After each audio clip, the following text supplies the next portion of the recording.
behalf of the committee to welcome and mihi to our new council partners to the SmartGrowth Forum. Kia koe oki nei e mahe, kia koe oki nei Glenn, kia koe oki nei Marcus, kua tai hoki nei ki tēnei huinga.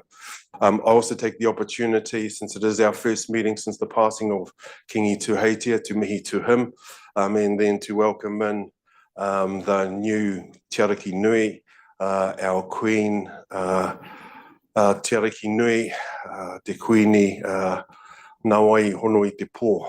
And so with those mihis and acknowledgements, I'll just open our meeting with a karakia. Nō reira, whakataka te hau ki te uru, whakataka te hau ki te tonga, kia mā kina kina ki uta, kia mā taratara ki tai. Kia hia ki ana te ata kura he tio e huka e hauhu, tūturu whakamaua kia tīna, tīna, haumi e hui e, tai. Kia ora. Kia ora. Thank you very much. Good morning and welcome. Good to see so many people here in the room with us today for our workshop. I have a number of apologies. So I've got an apology for absence from Deputy Mayor Jen Skula. I've got an apology for an early departure from Deputy Mayor John Scrimger, and an apology for a partial absence from David Spears today. And Jess Andrews will be joining us online. We've also got Councillor Thompson from the Regional Council online. And I think that's all of the apologies that we need to record. Yep. So I'm happy to move those apologies. Do I have a seconder? Oh, Tapio.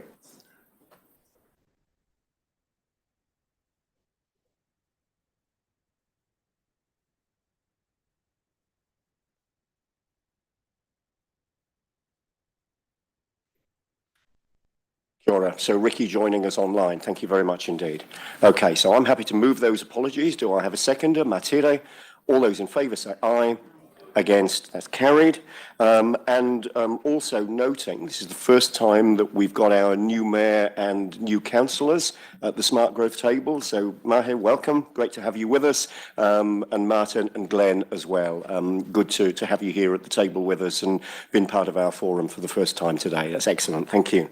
And as we welcome new people to the table, it's also appropriate that we acknowledge a couple of people who are having their last meeting with us today. David Spears and John McDonald, both with us for the last time as they move on to pastures new not too long after this meeting. So just acknowledging your input and your contributions to SmartGrowth over the period that you've been involved, and John particularly acknowledging your contribution to the hearings panel and the finalisation of our SmartGrowth strategy. Thanks to both of you as you move on, and all the best in your new roles. Thank you. So the next item is conflicts of interest. So that really serves as a reminder that if any conflicts do become apparent as we move through our meeting today, please make them known as they become apparent. And now moving into the main part of our agenda. So this is apologies. Yep, so moved by me, seconded by Matire, and carried.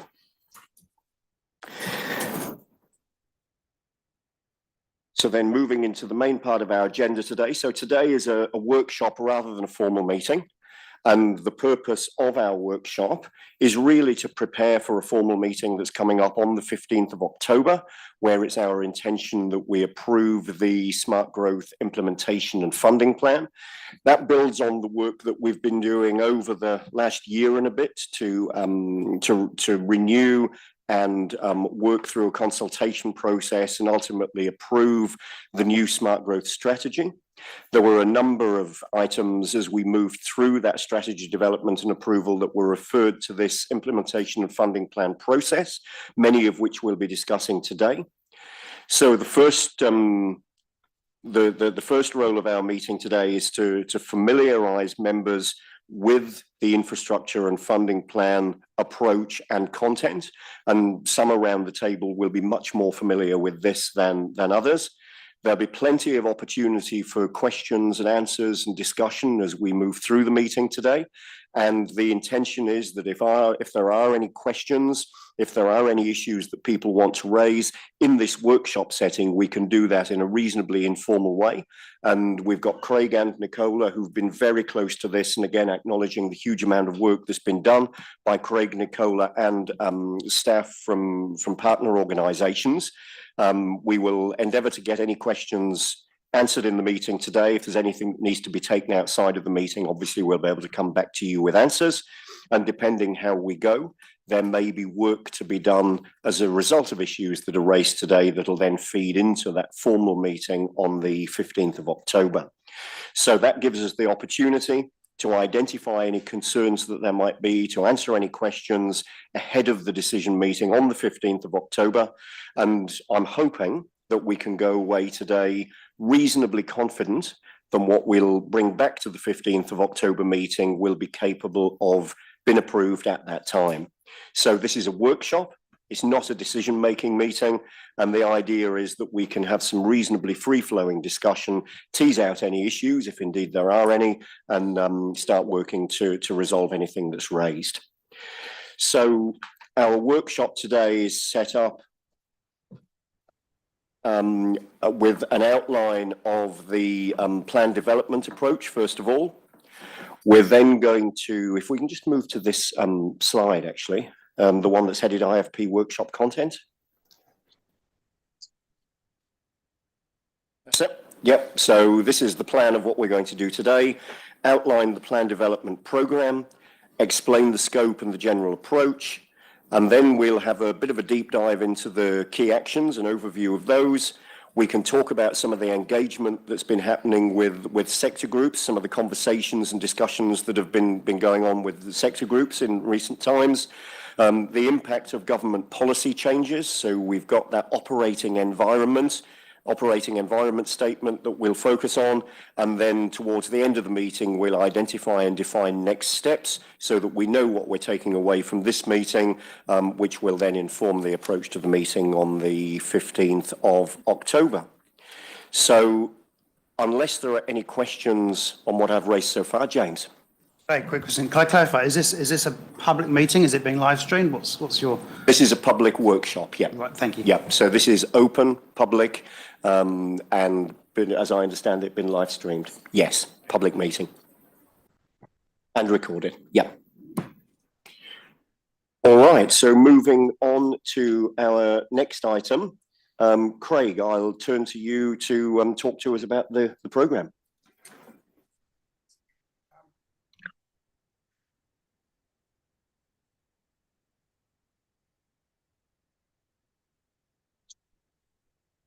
So I'm Craig Batchelor. I'm the technical, sorry, not the technical, strategic advisor for SmartGrowth. And as Andrew mentioned, Nicola and I and the task force we set up have been working on this piece of work for the last few months since the strategy was adopted. And as Andrew says, today's the opportunity to hopefully work through the detail of what's in the implementation funding plan draft.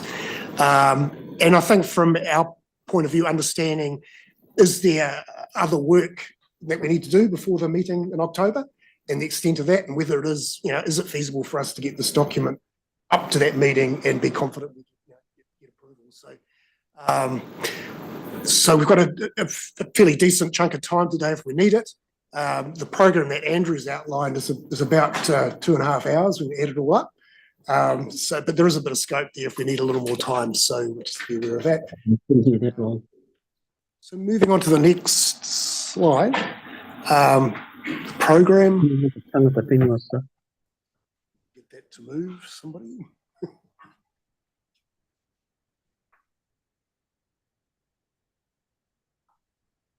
Anybody?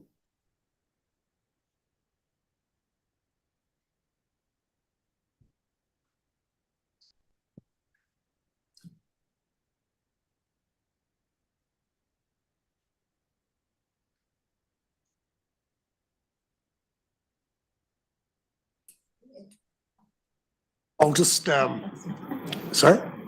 Yeah. Just before we get into the plan itself, I just wanted to just reflect on the process that we've followed so far and getting to the point we're at. Back in December 2023, there was an initial report to the SLG, which outlined the general direction we were going to take with the plan. And the reason we did that in December was that there were a number of submissions coming through on the strategy where we knew they were more about implementation than strategy. We wanted to have a framework that we could capture that thinking and work on it as we work through the strategy in parallel looking at implementation. So then in February, the hearings panel, having heard all the submissions, identified a number of those issues, and a summary of those potential key actions were reported to the SLG along with the strategy when it came up for adoption. And the SLG noted those in the meeting in May. So from that point on, the partnership has been working together. We formed a task force at staff level, so it's across all the partners to develop the drafts, implementation and funding plan. We have, through that process, engaged particularly with the Combined Tangata Whenua Forum and the Development Sector Group. They have had their regular meetings and they've been provided with updates as we've gone. And we'll come back to that. There is some other work being done on that as well. And then in August, the Smart Growth Management Group and the Smart Growth Implementation Group had a copy of the draft plan, reviewed that and provided further feedback, and wanted to make sure that it was in an appropriate form to bring to the SLG for today's workshop. So yeah, that's where we're at now. We're workshopping. We're wanting to ensure that people understand what it's about, and then looking ahead to October, the 15th of October meeting, looking to approval of that plan, and then in December we will come back to the SLG with a work program for the balance of this financial year. So we'll come back to that when we look at next steps in more detail, but that's where we're sitting at the moment. So if there's any questions on that background, we'll move on to the scope and general approach.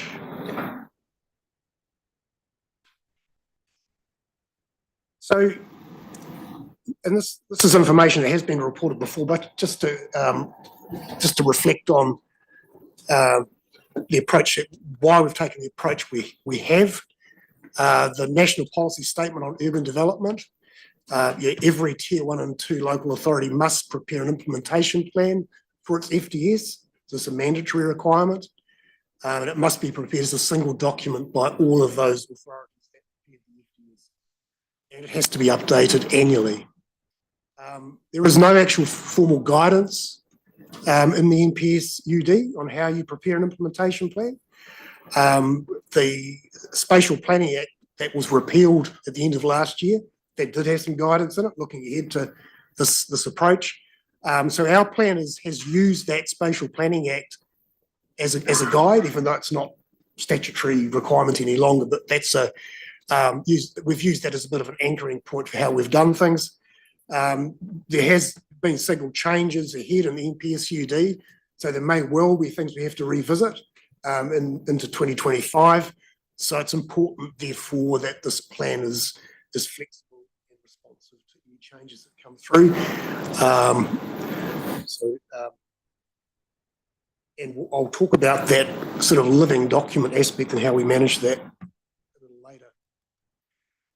In terms of formulating the implementation plan, we developed a long list of actions from a number of sources, and those are listed there.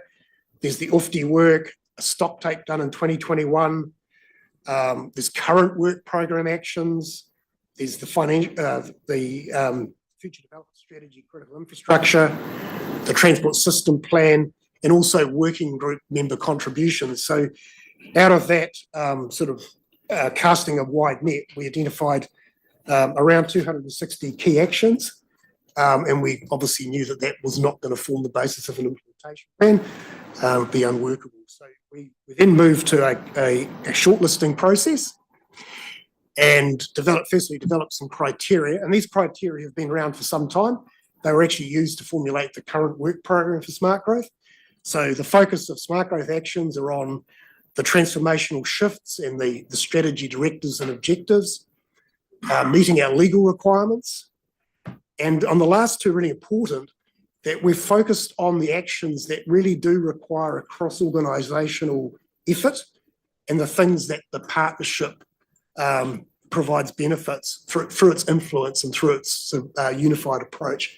So there are a lot of other critical actions to deliver the smart growth strategy, but a lot of them don't require that partnership approach. When it comes to the infrastructure criteria, the primary things we're looking at there are the actions that deliver housing and business capacity. So that's more the, I suppose, the quantitative side rather than the qualitative. And also those pieces of infrastructure that are centres of sub-regional significance.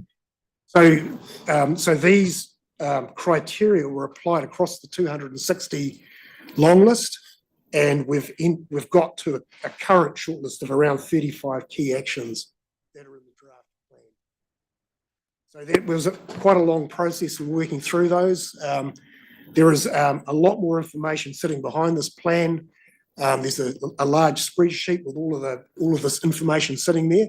That will be available on the SmartGrowth website as background if people are wanting to take a deep dive into all the actions. But this really provides the shortlist provides the front end of the implementation that we hope will give people a feel for what are those most important things that we need to focus on. So the next slide, just how we've categorised the actions. As I mentioned, it's a requirement to have an implementation plan for the FDS. And that's about delivering the connected centres settlement pattern, which underpins the strategy. We've grouped the key actions into the smart growth corridors to make it more understandable for people. So you can look at the Western corridor or the Eastern corridor and see what are the key actions for those particular parts of the sub-region. There are some FDS actions that are sort of transcend the corridors. They apply to all corridors. So we've identified those as a separate category as well. And there are also a set of actions around Marae centres, which also has a spatial component. I've got a couple of maps I'll show you after this slide, just to confirm what we're talking about there. The second category we identified we've called future horizons, and those are actions that really go beyond the FDS, the 30-year horizon, and that includes things like investigations to support future reviews. In the next 18 months to 2 years, we need to redo the housing business land assessment. So those sorts of actions are sitting in there. And the third set of actions are around the urban growth partnership. And these are the actions that are, I guess, more around the organisation of smart growth. What are we doing to enhance delivery and maintaining the partnership arrangements? So we felt that dividing into those three categories helped people get their heads around what this is really about. I think there was reached a kind of high level of support for that approach, at least at the task force level. Just the next slide, and just to confirm what those smart growth corridors are. So there's the northern corridor, Omokoroa, Tupuna, the western corridor, which is largely the Tauriko.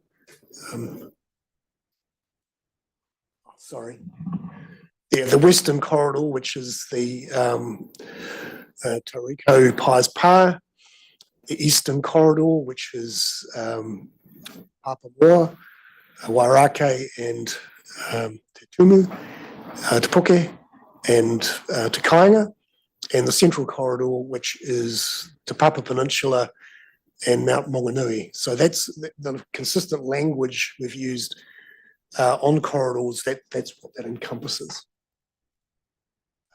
And to the next slide, where for our actions around marae as centres and Papakainga, Māori land development, we've got three spatial clusters, one centred around Tauranga and two in the Western Bay.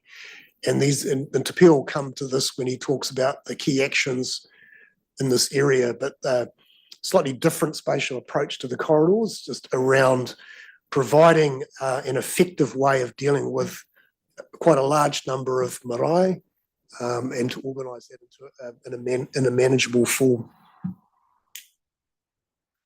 So to the next slide, please. I mentioned before that this plan, its key actions are focused on those that require the partnership approach, where there's that benefit of the joined up leadership from the partners as a whole. There are a huge number of other actions that are also critical to implement the strategy. Things like delivery of open space. They're not things that SmartGrowth is leading on, but they're definitely things that partners are driving, because those are critical to achieving our live, learn, work, play vision. So in the implementation of funding plan, we've provided a summary of those, what we've called existing actions, just to give a flavour of the full range of things that are actually happening in the delivery of the strategy, that sit alongside the ones that are sort of owned by the partnership as a whole. So I hope that's clear, but just, yeah, really trying to avoid creating a sort of an idea that this is a very sort of narrow plan. So that's the approach we've taken there. So to the next slide, on the operating environment statement, and you'll recall that when the strategy came through for approval, there was a lot of concern about the, I guess, risks to the strategy of a lot of change happening in government policy. And in response to that, we developed what we've called the operating environment statement, which is I guess a state of the nation thing about where all the different policy work streams are at and how they might affect the strategy. One of the problems we've identified is that having that statement sitting in the strategy itself, which is only reviewed every 10 years, obviously it'll get out of date quite quickly. So we're proposing that the operating environment statement be included in the implementation plan, so we can keep that very current. So every quarter when we report on progress, we'll also do an update on the operating environment, which I think will be a lot more meaningful. That means we can then, if we need to, make adjustments to our implementation plan on a quite regular basis.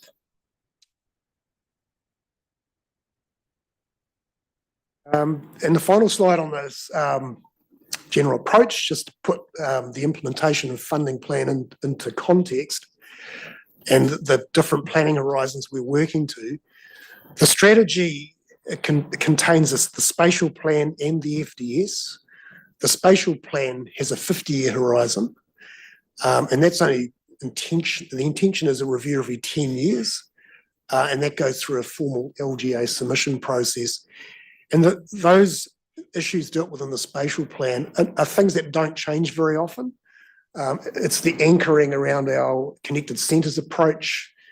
It's all of our constraints on development, the things that don't really change frequently, and they're kind of mutable things that are there. They don't need to be reviewed very often. Then we come to the FDS, that has a 30-year horizon. That's reviewed every 6 years, but there's a sort of also requirement for every 3 years to check in on it. That's also subject to a formal LGA submission process. And the review process there enables adjustments to be made to the FDS when there are potentially problems in delivery or new opportunities come along. It's important that it is quite stable, because a lot of investment is based on the FDS, both public and private. So it's important that that FDS is well anchored and quite a lot of rigor around updates, and also that open process for public submissions. So when it comes to implementation and funding plan, this has a 3-year horizon. It has to be updated at least annually. It isn't subject to a submission process, and that means that the SmartGrowth partnership can target the engagement to relevant groups, depending on what changes are coming through. And we'll come back to how we've done that for this current version. As I mentioned, it can be responsive to this rapidly changing government policy setting. And our intention is that each quarter we'll come to the SLG. Here's how we're tracking with the implementation plan. These are potential changes in our operating environment that are impacting it, and this is what we believe you should do in terms of responding to that. So we're referring to the implementation funding plan as a more of a living document. And I think that's important for the discussion today, because if there are elements of the implementation plan that are maybe a little sketchy or unclear or need further work, there's no real problem with that. We can identify any of those concerns. We can either try and resolve it before the plan's approved, but we can also note that those are works in progress, and we can identify what is to come to I guess, finalise the scope of that action. And I, from my point of view, wanting to sort of come away with that understanding that this is a flexible document, we potentially can approve something and come back and readdress issues if there are concerns that are emerging. So it's quite different to the strategy itself, where that approval is quite a significant decision, and it does lock it in for a period of time. And in regard to that, the SLG has delegated authority to approve the implementation and funding plan under its agreement, whereas for the strategy and the FDS, it could only make a recommendation back to partners who would then endorse that decision. So this is a decision that the SLG can make on its own, obviously keeping partners informed of what's happening, but it has that delegation to make those calls, which gives it the ability to be more nimble and make changes. Andrew, that's a broad scope and approach, so happy to take any questions on that. Great, thanks very much indeed, Craig. So just putting all of that into context, we've obviously got our workshop today. We've got a decision-making meeting where we approve the implementation funding plan for the first time on the 15th of October. That then leads to some further material and decisions that will come to our December the 18th SLG meeting, where we would expect to have a work program and a budget to approve, which essentially would map out what we'll do for the rest of this financial year, what it'll cost, how it'll be resourced, any comments on a fit-for-purpose structure to do that, so that we're not adding bureaucracy and we're being nimble and effective. We've then obviously got the implementation plan, which will be reported to SLG meetings every quarter, with the ability for changes to be made, as Craig has just mentioned, by this group.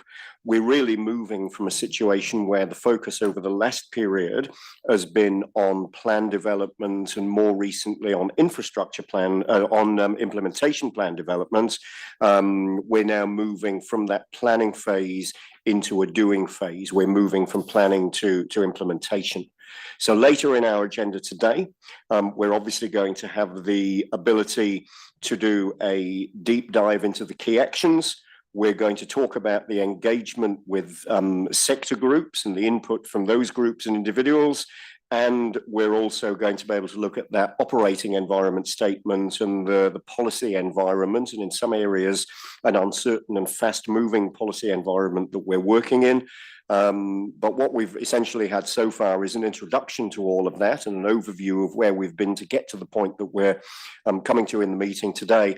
Are there any questions on what we've seen or heard so far? Really keen for this workshop session to be a discussion forum, and to have a reasonably free-flowing discussion and to make sure all the questions get answered. So very happy for people to raise anything from what you've seen so far.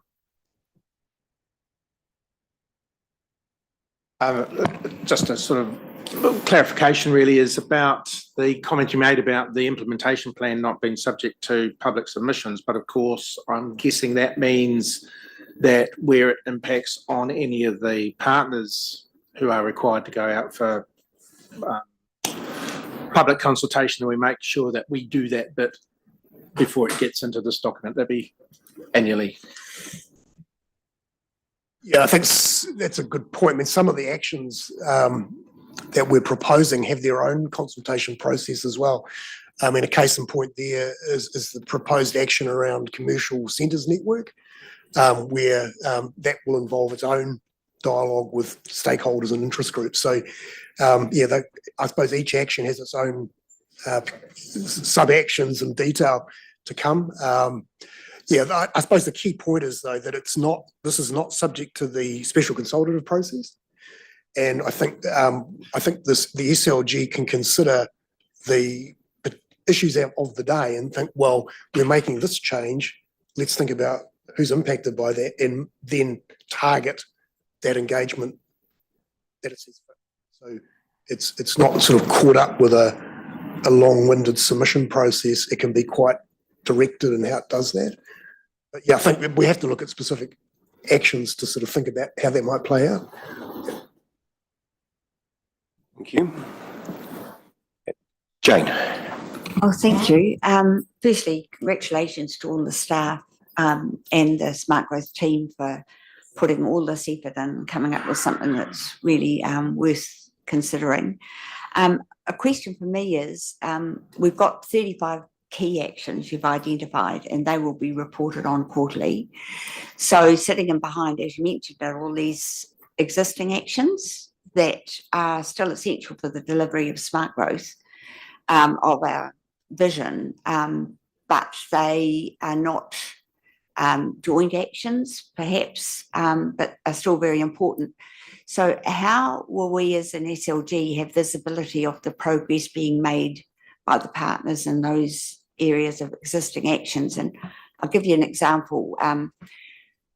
BAU for us all is plan changes, and say the government decides in their updated MPSUD that we do have to zone 30 years of land in the next 3 years, then we need some way of seeing and receiving a very concise, streamlined, efficient way of seeing what progress is being made by each of the partners in those areas. So has any thought been given as to some way that, without creating a lot of work and formality, we can get an indication of the progress in the BAU space and the existing actions?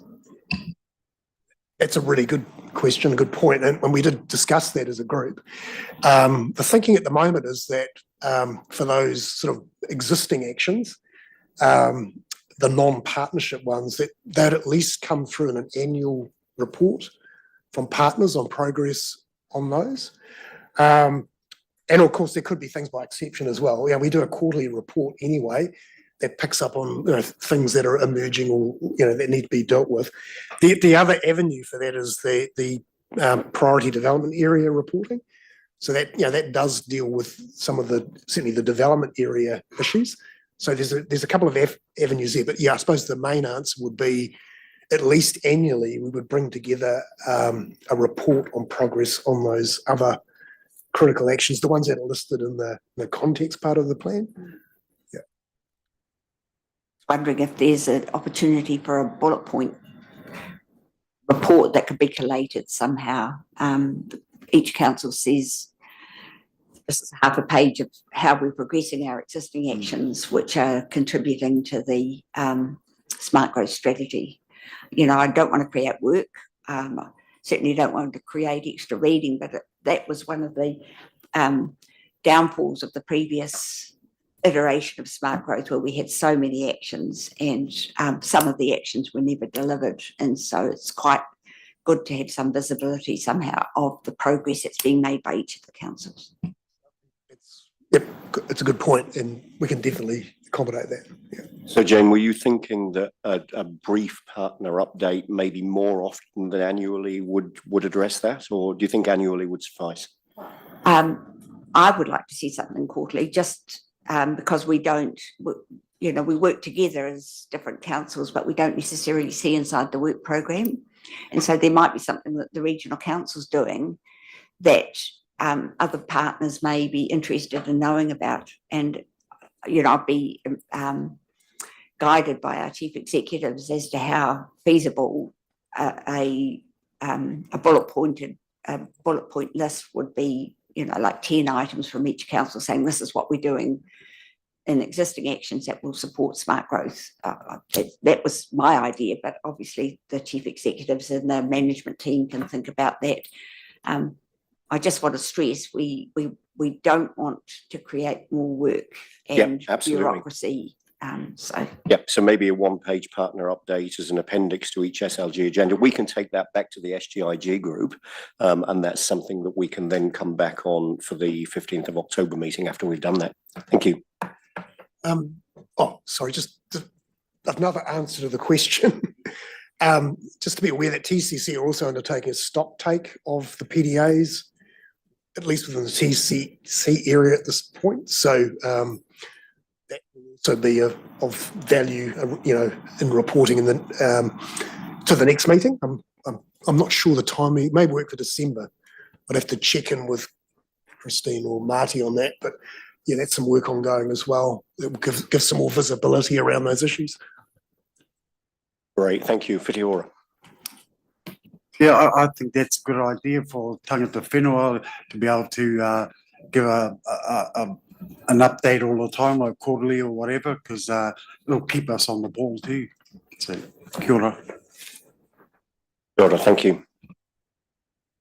Good. Yeah, thanks, yeah.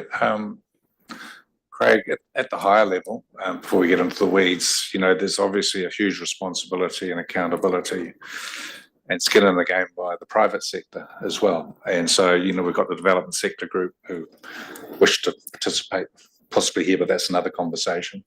But how are we going to connect with them? Because when you do get into implementation and funding, it's a big issue for them, but particularly when it links to viability of a particular project.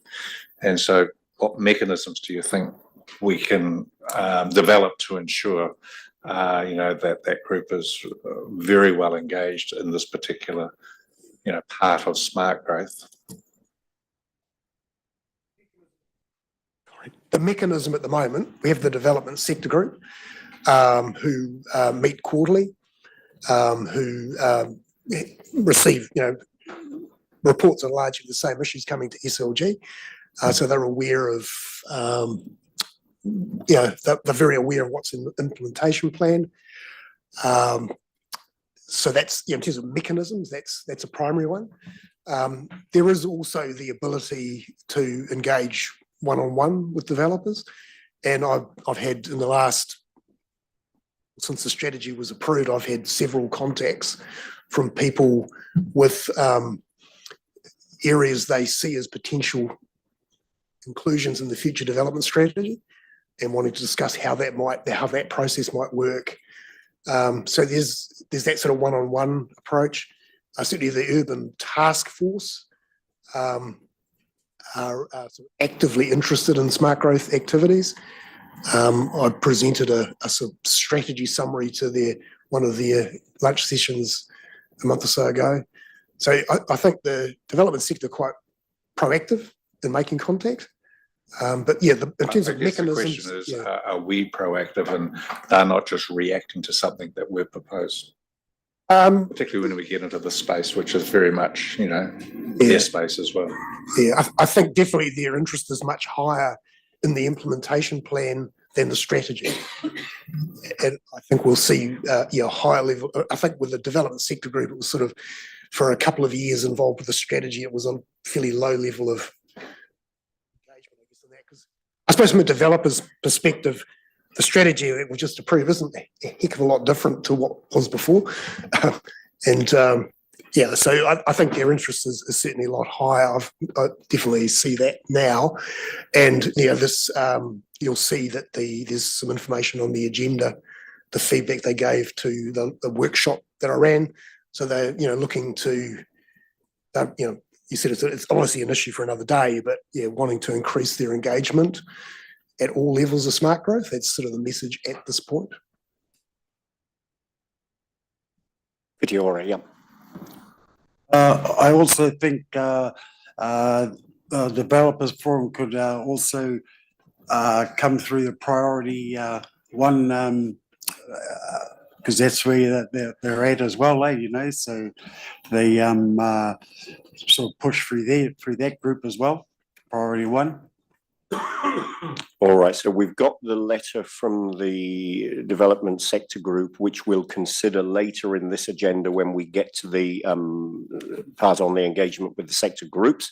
And we've obviously got the request for the developers to have a seat at this table that we'll consider at that time. Alongside that, we'll need to look at what the right type of engagement and involvement looks like. And Stuart, certainly picking up on some of the comments that you've made in your questions there around how we can be proactive rather than reactive and genuinely involve in whatever way is most appropriate. Jeff. Yes, good morning, everyone. The counterbalance to private investment development from an iwi perspective is a little difficult because we don't bring a lot of that to the table through our marae situations and our marae reserves. So ahu whenua trusts are going to be crucial in the mix, because they do have the ability to bring the GDP that's going to be required to facilitate the housing over here. We're not in the business of building, kicking and running. We're here to stay. So, you know, it makes the job a little bit more difficult for us, a little bit more involved. But we do bring the social gains, I guess, to the table that way. So we're a little different in that respect. So, you know, I'm really looking at Mahi and his council when I talk about these things, because he's going to have to get out to Papamoa and have a look at Te Tumu and TK14 and all the other ahu whenua trusts that are trying to develop and make this all happen. And Papamoa is really screaming. It's going at 1,000,000 miles an hour. That's me. Kia ora. All right, thank you. Mahi.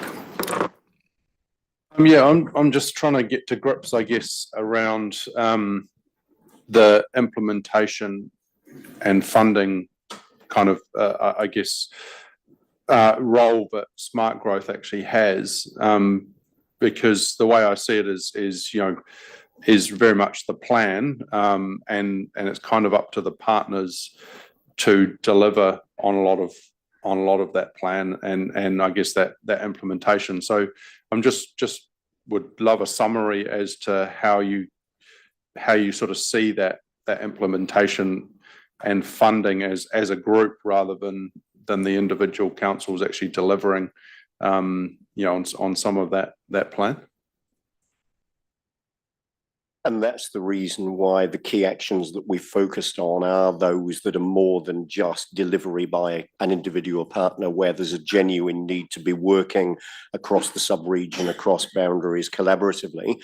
And some of the actions are also for SmartGrowth to deliver pieces of work rather than necessarily for individual partners to deliver pieces of work. But Craig, did you have some comments on this?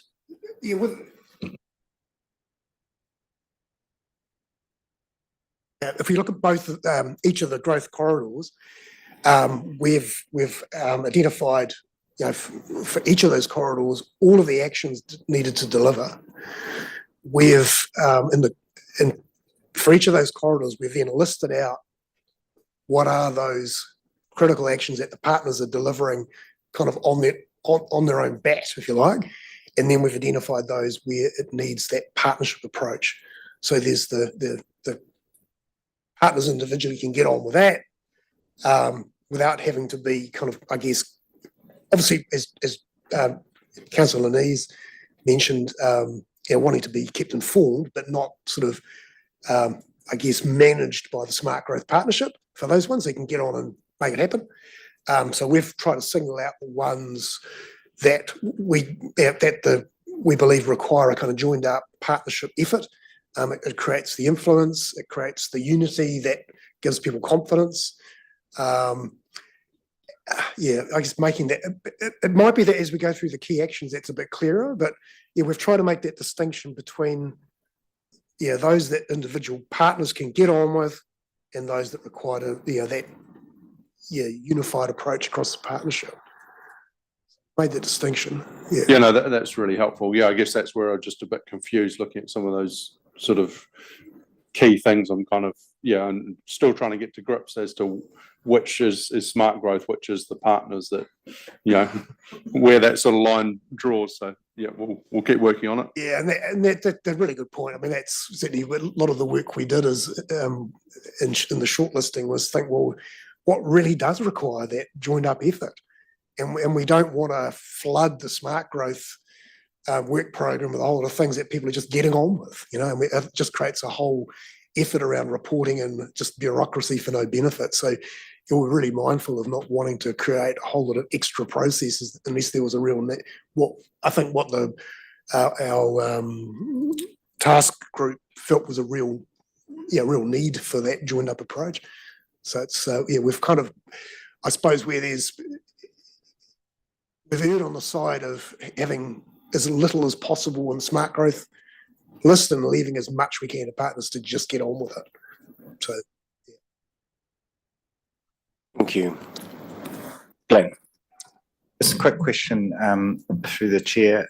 Can you clarify when it says the who for some of these actions, just sort of getting back to my mayor's point, it has TSP listed for one or two things, and then it has other things which seem to be the same partners. It has a list of the partners, and I'm not quite seeing the differentiation. Yeah, good question. That in the original idea of doing this plan, our intention was to have a lead, one of the partners as a lead, and that's either what could potentially be Smart Growth leading, or it could be a TCC or a Western Bay or regional council or whoever. And the intention was to sort of identify who is the lead agency and who's supporting. So we haven't quite got that right in my mind. I think we need to be clear on what are the roles of other participants. When we reported in December, we put forward an idea of it was based on when the UFTI implementation plan was done, and it was quite a complex task allocation model. And on reflection, we thought it was too complex, so we sort of backed off from that. So, but definitely, we do need to identify who is accountable for leading and who are the key supporting organisations or partners in that. So I think at the moment I think in bold, it's got one of the entities and the other's non-bold, and that's sort of code for lead and who's support. And we need to do a bit more work on that to make that clearer, but it's a good question. Supplementary, if I may. I guess the key issue is just whether TSP is a separate entity and that it directly reports here, or whether it is just the same partners that have a different line of governance reporting.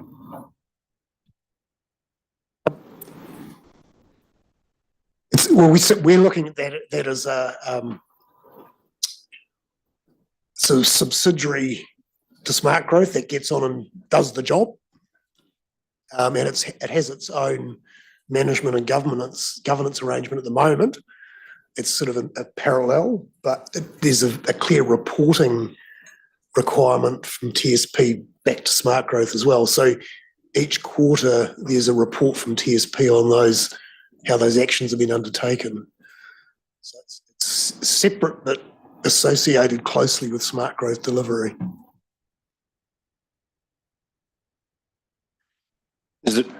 Is there anything else that people want to raise, or any other questions that people want to ask on what we've seen so far? We're obviously going to do a deep dive into the key actions and the sector groups shortly, but anything else on the slides that have been presented or anything that's been discussed so far that people want to raise now? All right, so we can probably close out then that part of the workshop. What I'm going to suggest is that we just take a short 5-minute break before we move into the next section. The next section possibly will be a little bit longer than the section we've just come through. So an opportunity is to recharge your cups and glasses, make yourselves comfortable, and then in 5 minutes we'll move into the next section. Thank you.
Nicola will take us through that particular subject, and then we'll take questions on these subjects one at a time, on these actions one at a time.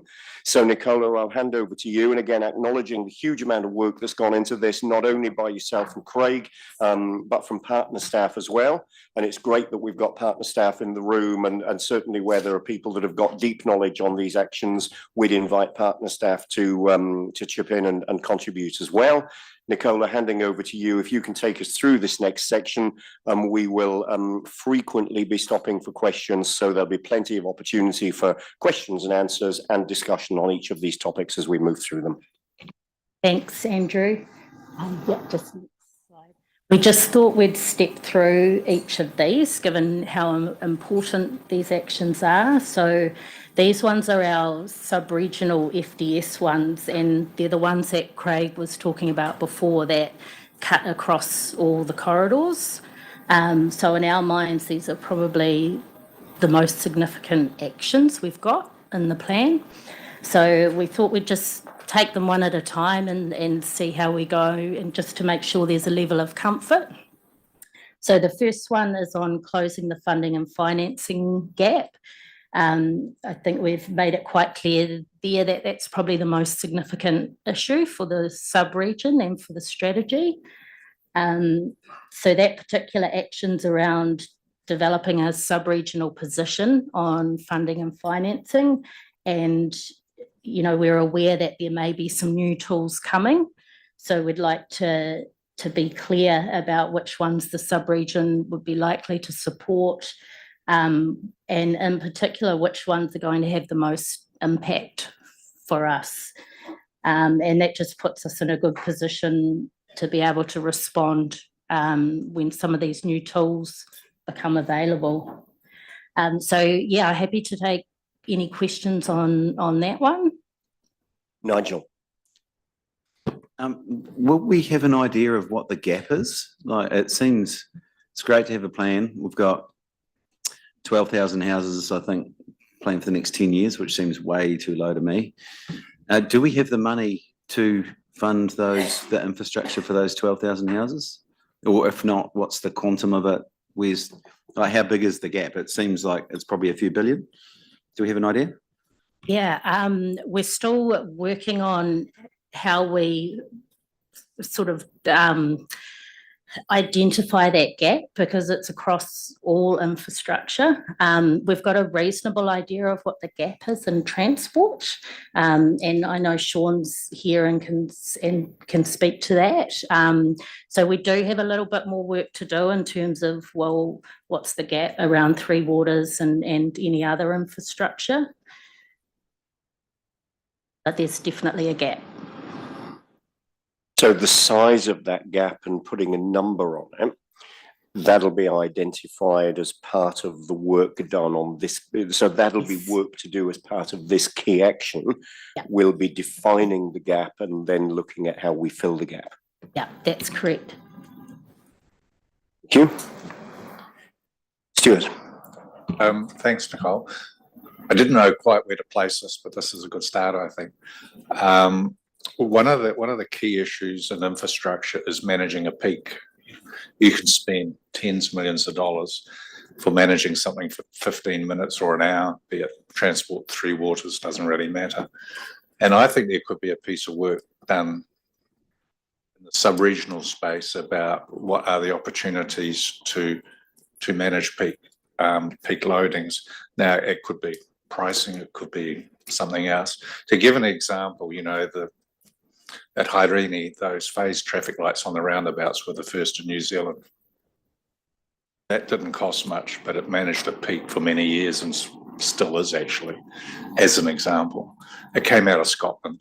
And, you know, I think we need to look around to do things a little bit better, because you keep on doing things the same way, you're going to get the same result, you know, exponential costs. Now, that could be a national issue, but I think, you know, SmartGrowth itself could keep an eye on opportunities. I know probably Waka Kotahi does, and I'm sure Three Waters staff do, etc. But collectively, maybe we could do it a little bit better in looking at those opportunities in terms of managing peak. If you manage that, you could probably keep the capital costs down and make it last a lot longer before you've got to replicate it again.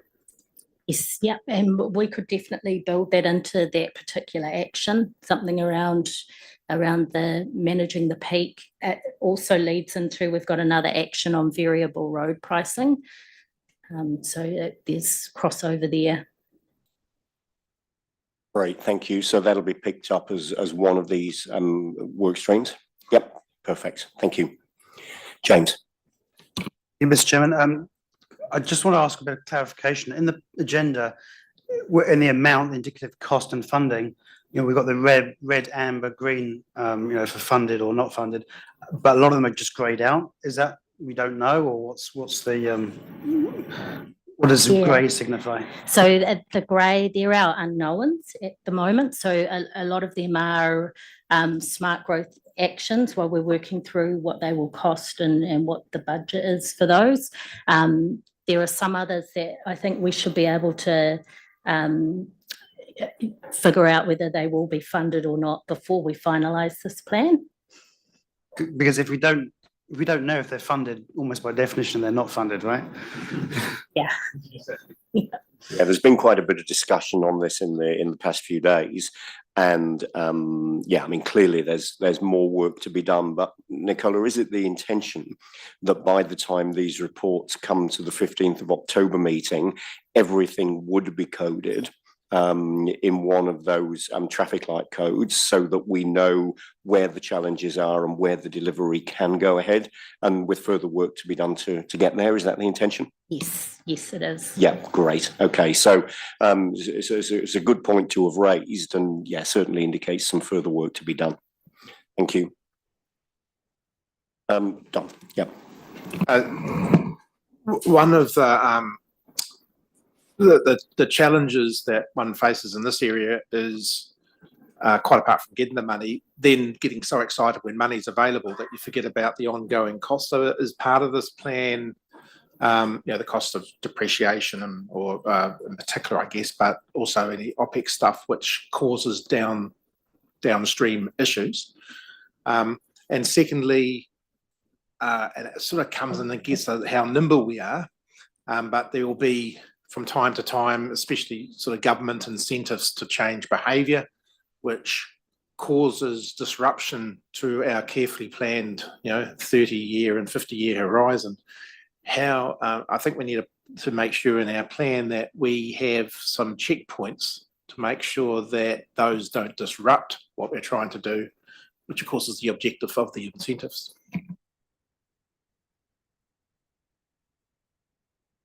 I think part of the answer to that is our intention around, regularly checking in on what is our operating environment and be very deliberate in saying, well, this policy change has happened. What does that mean for our actions? And that the idea that would happen every quarter, and particularly given the sort of rate of change that's going on, we should be on top of that. So, those disrupting type changes that might occur, we should be identifying those as quickly as we can, bringing them back to the SLG and saying, this is what it means for our implementation plan. That's the intention at the moment, in a kind of broad way, but yeah. Just following up on that, I think it's a really good point that you bring up, and it's something that has struck me as unbelievable, I guess, is when we're making decisions, we look at just a finite capex cost of a project, and if we're going to make good long-term decisions and plans, we actually need to cost these things out, total cost over 30, 50, 100 years. So we actually understand what, like opening land in Canaan Road, what is the actual cost of that? Because, we've got public transport, we've got roading, we've got, to service the waters, we've got to, service that infrastructure for the next 100 years. And, for example, how do we compare that to, high density housing in the CBD, which potentially you don't have those, transport costs, the, that sort of, that long run of pipe that you've got to service. So, I think this is a higher level, but, councils actually have to start start costing these things properly so we actually understand, what we're looking at and we can actually make better decisions, because at the moment it seems very ad hoc to me. That's $200 million, great, but the cost of that over 30, 50, 100 years might be billions, and I think it would help us shape our decisions better.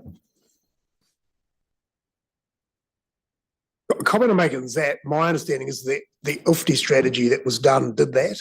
It did look at the long-term implications of the different growth options at that time. I wasn't involved with SmartGrowth at that point, but that's my reading of things. That's the approach that was taken. I mean, it may be that someone who was involved in that directly can comment, but Andy, is that Andy Mead? You got any comment on what question just asked? Yep.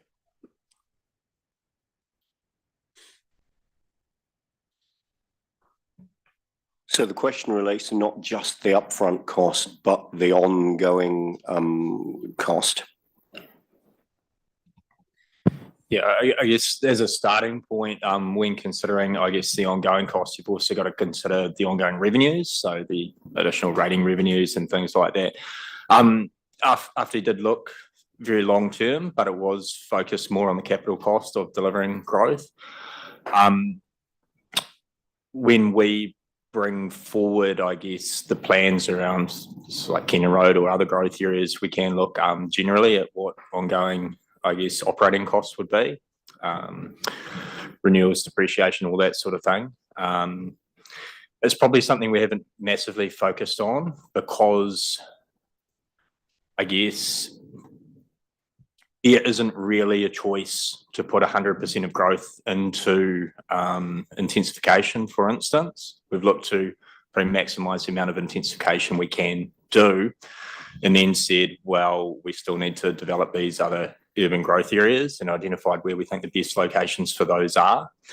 But some of them are very expensive, there's no question, both in terms of capital and operating costs. So it's something, we can certainly focus on some more in terms of reporting back via Tauranga City Council and then back through this committee as required. Great, thank you. Yep. All right, so I've got Jane and then Whitiora. Jane. Thank you. I totally agree. This is the most important priority, and it is a very short-term priority. We've got to get on with it because our success is going to stand or fall on whether we can fund the work that's required. But I've just was thinking that we've actually got a tolling proposal out for consultation at the moment, which I think closes at the beginning of October. And previously in SmartGrowth, we had a joint position on tolling the TEL, for example. Our position was, if it brings it forward, we support the tolling. So my question, I don't want to take us down a rabbit hole, but should we be having a SmartGrowth view, a very short-term SmartGrowth view on whether we support tolling of the TNL, or should we be having a separate council position on tolling of TL? These are the sort of things that we're going to have to think about, because we can have a one-off project which says, this is how we're going to fund it, but there'll be things like this popping up all the time that we're going to have to address as a SmartGrowth partnership. So it's just a question. Are we going to consider that? If not, we'll just do our own thing. But if it's worth thinking about, then we need to make space to think about it. Presumably, Nicola, that's an example of developing a sub-regional position on funding and financing tools. Yeah, that's right. And having that sort of agreed sub-regional position on some of those tools. Yep, so that's one example, and it might be worth scanning to see what other examples there are that we might want to pick up for specific direction as part of this key action as we work on it. I mean, this really cuts to why this is an implementation and funding plan rather than just an implementation plan, because without funding, there will be no implementation, and we need to be looking at all of the different tools that are available for funding. Just one of the comment, there is an action in there around coordinated approach to road pricing opportunities, which seems to me that fits within that category. So I think we're flagging here that yes, there should be a sub-regional approach to the thinking on road tolling. It's another version of road pricing. Yeah. That'd be my thought anyway. Yeah. Indeed, but picking up that that's one specific example, there may well be others. Fitiora. I think I'm on two projects at Tauranga City Council that are pretty vital from what I'm listening to, and I think that should be reported into here. On the Tauranga City Council program business case for wastewater for the next 50 to 100 years. I haven't seen any kind of report come in here about that, because that's going to direct where that wastewater infrastructure is going to go the next 50 years. So I think that we should be working, at least getting reports, and then you might be able to project how much it's going to cost. And also I'm part of the reconsenting of the municipal take, and of the next 30 years at the from Joyce Road and that. And we should be getting reports from that group as well, and from the stage 2 and 3 of the Waiari project, because that's going to feed those future development areas, especially out of Tutumu and that. And so, and I haven't seen any reports from those 3 groups really come into here to be able to. Work out the financing, the funding, actually how much it's going to cost. Because right now it seems to me that those 3 groups are pretty vital from what I'm listening to even now, because it's talking about the future infrastructure, the program business case for wastewater, the reconsenting of the municipal take, and the stage 2 and 3 of the Waiari. So those should be brought into context here, so it can be calculated how much it's going to cost. Yep. So again, we can certainly pick up those 3 projects as specifics, as you've mentioned them. And obviously the water take issue also picks up the water quantity issue, as well as the funding coming out of the Combined Tangata Whenua Forum meeting, and also picking up some of the commentary that was made by the social and environmental sector representatives. And just to acknowledge as well, in the urban growth partnership section, we've got an action on monitoring those water programs, and some of which Fitiora just mentioned. So we've picked that up in there to keep a close eye on all of those. Great, thank you. Stuart. I think it fits into this as well, Nicola.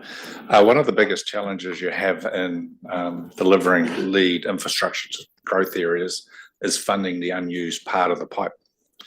So you'll have a big pipe, and you would have seen this in Christchurch, I'm sure. By way of example, let's call it wastewater pipe. It's off to Tutumu, Whiti.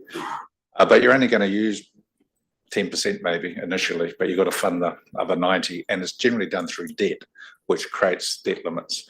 So I'm just wondering if, again, this kind of operational scan thing, and I don't have only one potential thing is value uplift, but looking at opportunities, how we could use alternative funding tools to fund the unused part of a pipe until the ratepayers come in and plug in and start paying the bill. Because when you add that up over everywhere, Tauranga and the Western Bay, it's a massive cost, and it's a barrier as well, potential. Yeah, and we can definitely add that into that funding and financing action. Thank you. Anything else on the key action, close the funding and financing gap? I think it's fair to say that this is one of the most important issues that we're going to talk about today, and represents one of the biggest risks to delivery if we're not able to close that funding and financing gap, and if we're not able to access or make work alternative funding mechanisms. This is where some of the biggest risk to delivery of the strategy actually sits. Whitiora. Sorry, also like the Chapel Street wastewater is just about at full capacity. Tamanga is I think, gonna get there somewhere along in the next 20 years. And so I think calculations into, you may need to build another wastewater factory, out at way out at Papamoa, or down the other end at Katikati, whatever, but that'll cost money. So once we know that, if we can't get the pipes out there, you're going to have to build a new wastewater factory on either end.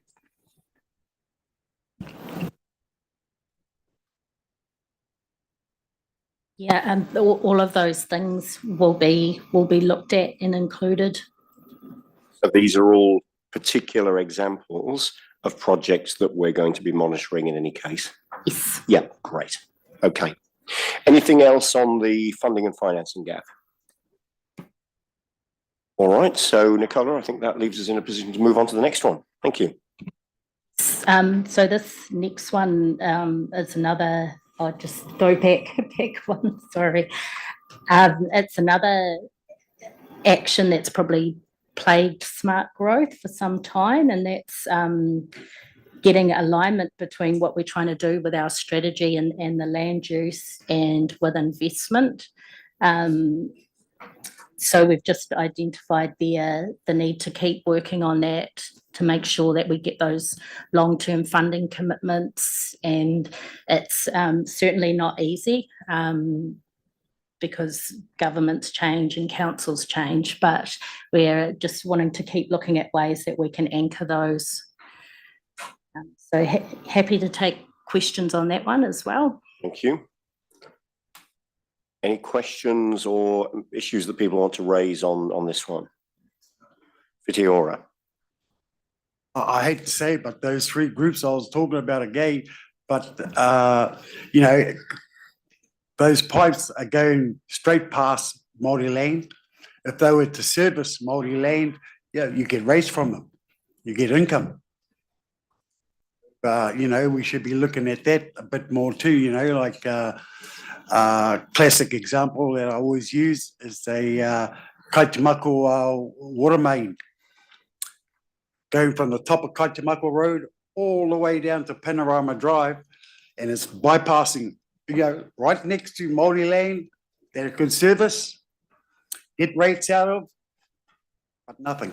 So, I'm just saying, in the future, looking at servicing Māori land, that's another form of income from the council, because, even us as Māoris, we know we've got to pay rates just to get infrastructure there.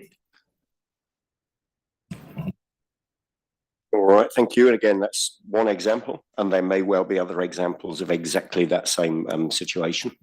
Just a point there, there's just notes there that it's finding a means to make that happen, and this identifies the regional deal as the potential for that. So just that's kind of how we've dealt with that at this point. Whether it does that, I guess that's a big question. But that's flagged as an opportunity.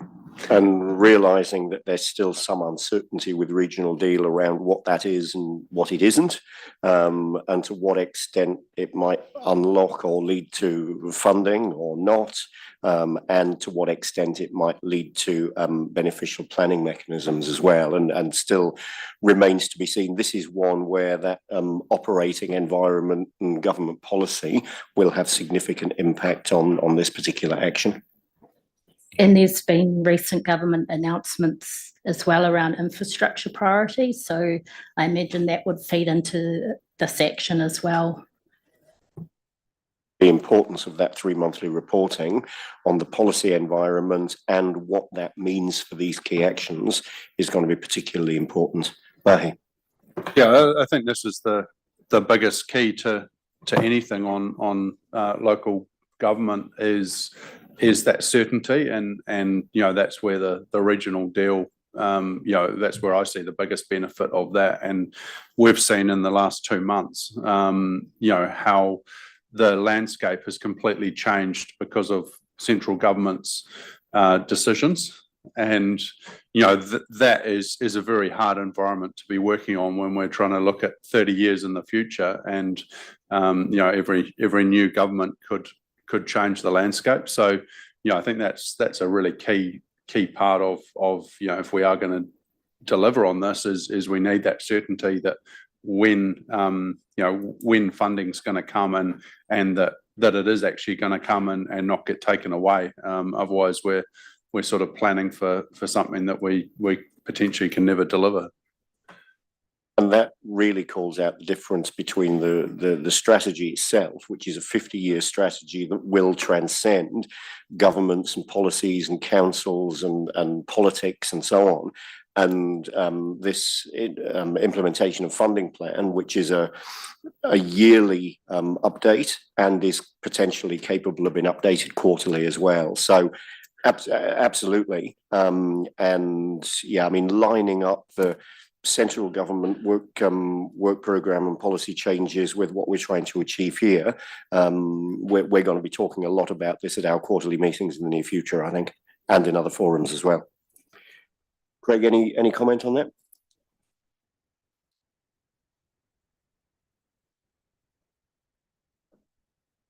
Just the point that the regional deal was I guess a prospect to deliver on that long-term anchoring of the strategy. Yeah.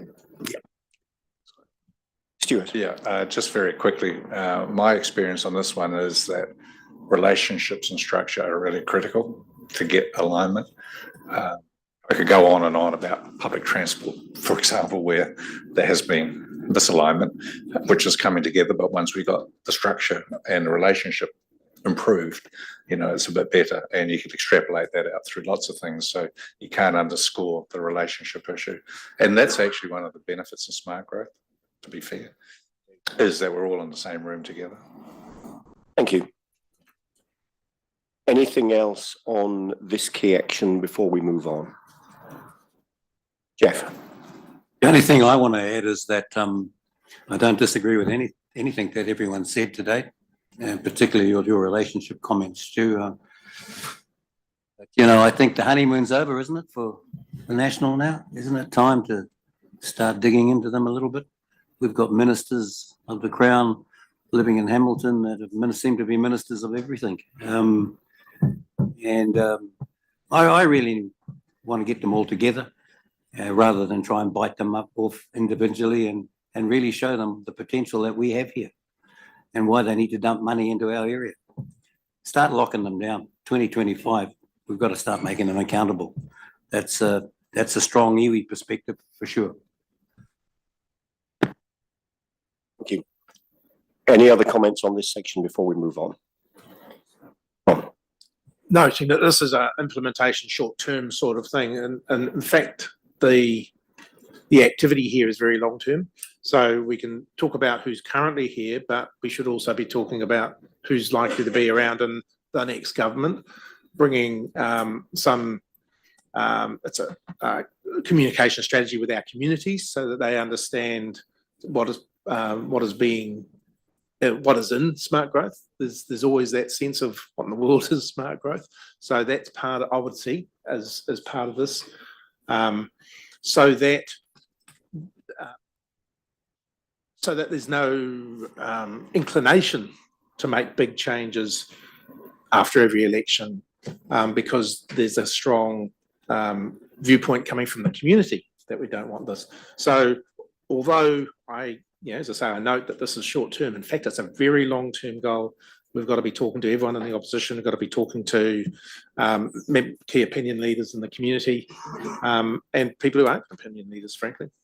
And noting that current government policy and funding positions might change short-term delivery priorities and possibilities, but doesn't change the overall 50-year strategy. And we spent some time talking about that as we came to finalise the strategy, that the strategy is the sub-regional long-term position, but the implementation plan obviously takes a shorter-term view. Okay, anything further on this one? All right, Nicola, thank you. Let's move on. So the next one is around our priority development areas, and it's just about working more collaboratively and sort of improving the efficiencies, particularly around the planning processes for those areas. I think what we've found in the past, especially with SmartGrowth, is we're quite good at that strategic policy level, but it doesn't always filter right through all of our partners in terms of, well, you know, what is SmartGrowth and what are your priority development areas, and that, you know, they should be given the priority they need because they will deliver housing. So that's what that particular action is about. Take questions on that. Thank you. Stuart. Does that pull in health, education, social services, employment opportunities, all those things? Yes, I think it's right across the SmartGrowth partnership, including central government. James. I think this is another crucial one where regional deal could potentially reduce those barriers, and we need to go into any future negotiation having a clear understanding of what barriers central government can reduce by, you know, either fast tracking or reducing some other regulatory barrier that we have. So I think that's one to have in mind for them. And when we're saying develop and agree a protocol to address this across the partnership, we're particularly thinking of central government partners in that action. Yes, I think so. I mean, it's hard for us to unilaterally reduce regulatory barriers. It might need, you know, legislative or other impetus. So I think that one's definitely one where we should be working closely with central government on. Yeah, and noting, Nicola, the alignment potentially with regional dealers has been mentioned. Thank you. Any other questions or comments on this one? All right. On to the next. So this first one here on empowering Māori housing delivery, we might come back to that one because TPO's going to talk a little bit about that. So I'll just move on to the next one, which is around road pricing, which we mentioned before. So it's just getting that coordinated approach again across the partnership, noting that it's been indicated that there could be legislation by the end of the year that would enable that. And I might as well cover off on the last action while we're here. And so that action's just around delivering that high frequency public transport network that's critical to our connected centres settlement pattern. Doesn't function very well without it. So that's why that's seen as a critical action. Take questions on those. And there were some particular comments came out of the engagement with the social sector around being aware of unintended outcomes with road pricing opportunities, particularly around motivations for workforce movement or otherwise. So unintended outcomes there, and bearing in mind any impacts on those who can least afford it that would make changes to people's ability to move around the sub-region in ways that we might not think. Questions on this one? Glenn. I'm just interested in, given the short-term funding constraints for public transport, and particularly hitting the business case, to me, those two things have to go together, because the strategy, as I understood it from AFTI, was not that we have a choice about having a high frequency public transport network, but we have to, or else we will have severe consequences economically, socially, and environmentally to some extent. And I don't see any lobbying for public transport that has the same passion as the lobbying for the Tauriko roading network, for instance. Interestingly, like, that has the same number of dollar signs as the Tauriko one. I presume it's nothing like the 3 billion plus for the RONs, but presumably it's a lot of hundreds of millions of dollars that are needed of investment into there.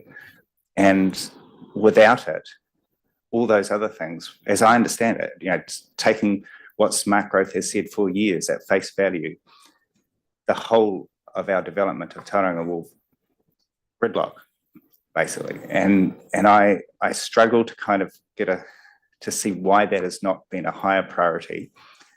And I also struggle to see how on earth we could possibly consider road pricing before we had an option that would provide the majority of people who are not high income earners with a good option to move around our subregion.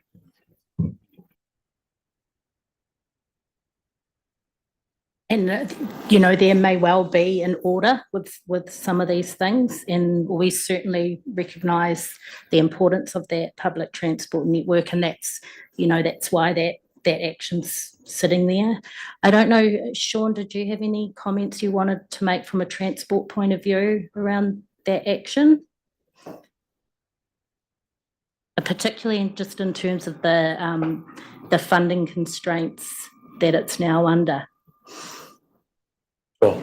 I mean, I can't speak on behalf of Regional Council. They've put forward their ask in the RLTP, and it didn't get funded in the NLTP. They have received funding to continue the business as usual. So public transport services will still continue, but there's been some challenges around getting the longer term funding for the high frequency bus services. So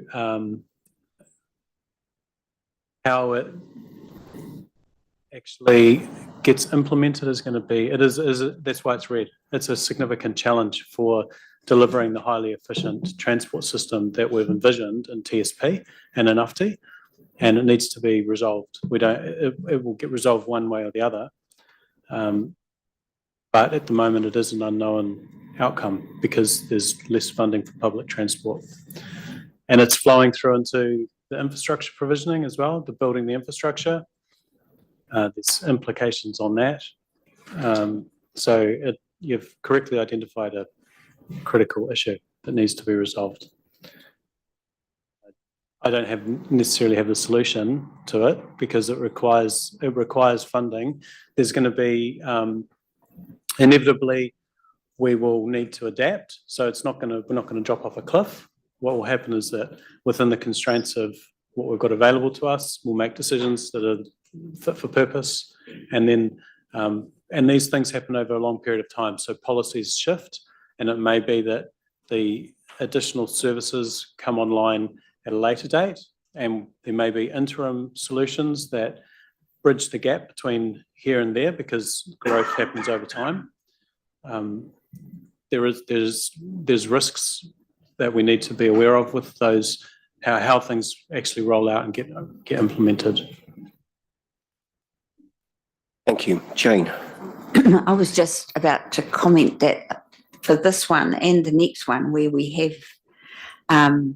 key projects that have been unfunded in the NLTP, that we should perhaps put a little flag in the implementation of funding plan that in fact they were not funded in the NLTP, and that it needs to be addressed in some way, i.e. either by lobbying or by alternative funding sources. So I know for the public transport, the Regional Council is having to revisit its fare box recovery. The government's now giving us targets for up to 25% fare box recovery, which is well in advance of where we're at the moment. We grew our patronage greatly by depressing the fares, and there may be unintended consequences when we meet our 25% fare box recovery because the fares will have to go up. So I just think we need to flag where things have not been funded. For example, we don't have the Hewlett's Road project wasn't funded. There are Cameron Road Stage 2 wasn't funded. They are in this implementation plan, but we haven't got the funding for it. So I think we're flagging it. Yes, we'll do that. And just to note as well that when we put this plan together for your agenda, it was before the NLTP decisions. So we just need to do some updates there based on those. So that update obviously will be made before this comes back as the refreshed version for the 15th of October meeting. Yeah, great. Thank you. Anything else people want to raise on these? All right, thank you. So let's now move on to the next section. So these are the just the last two of these significant sub-regional and cross-corridor actions. So we've got the delivery of the Tauriko network connections. That's another example of one that needs to be updated, as we know now through the NLTP that is funded.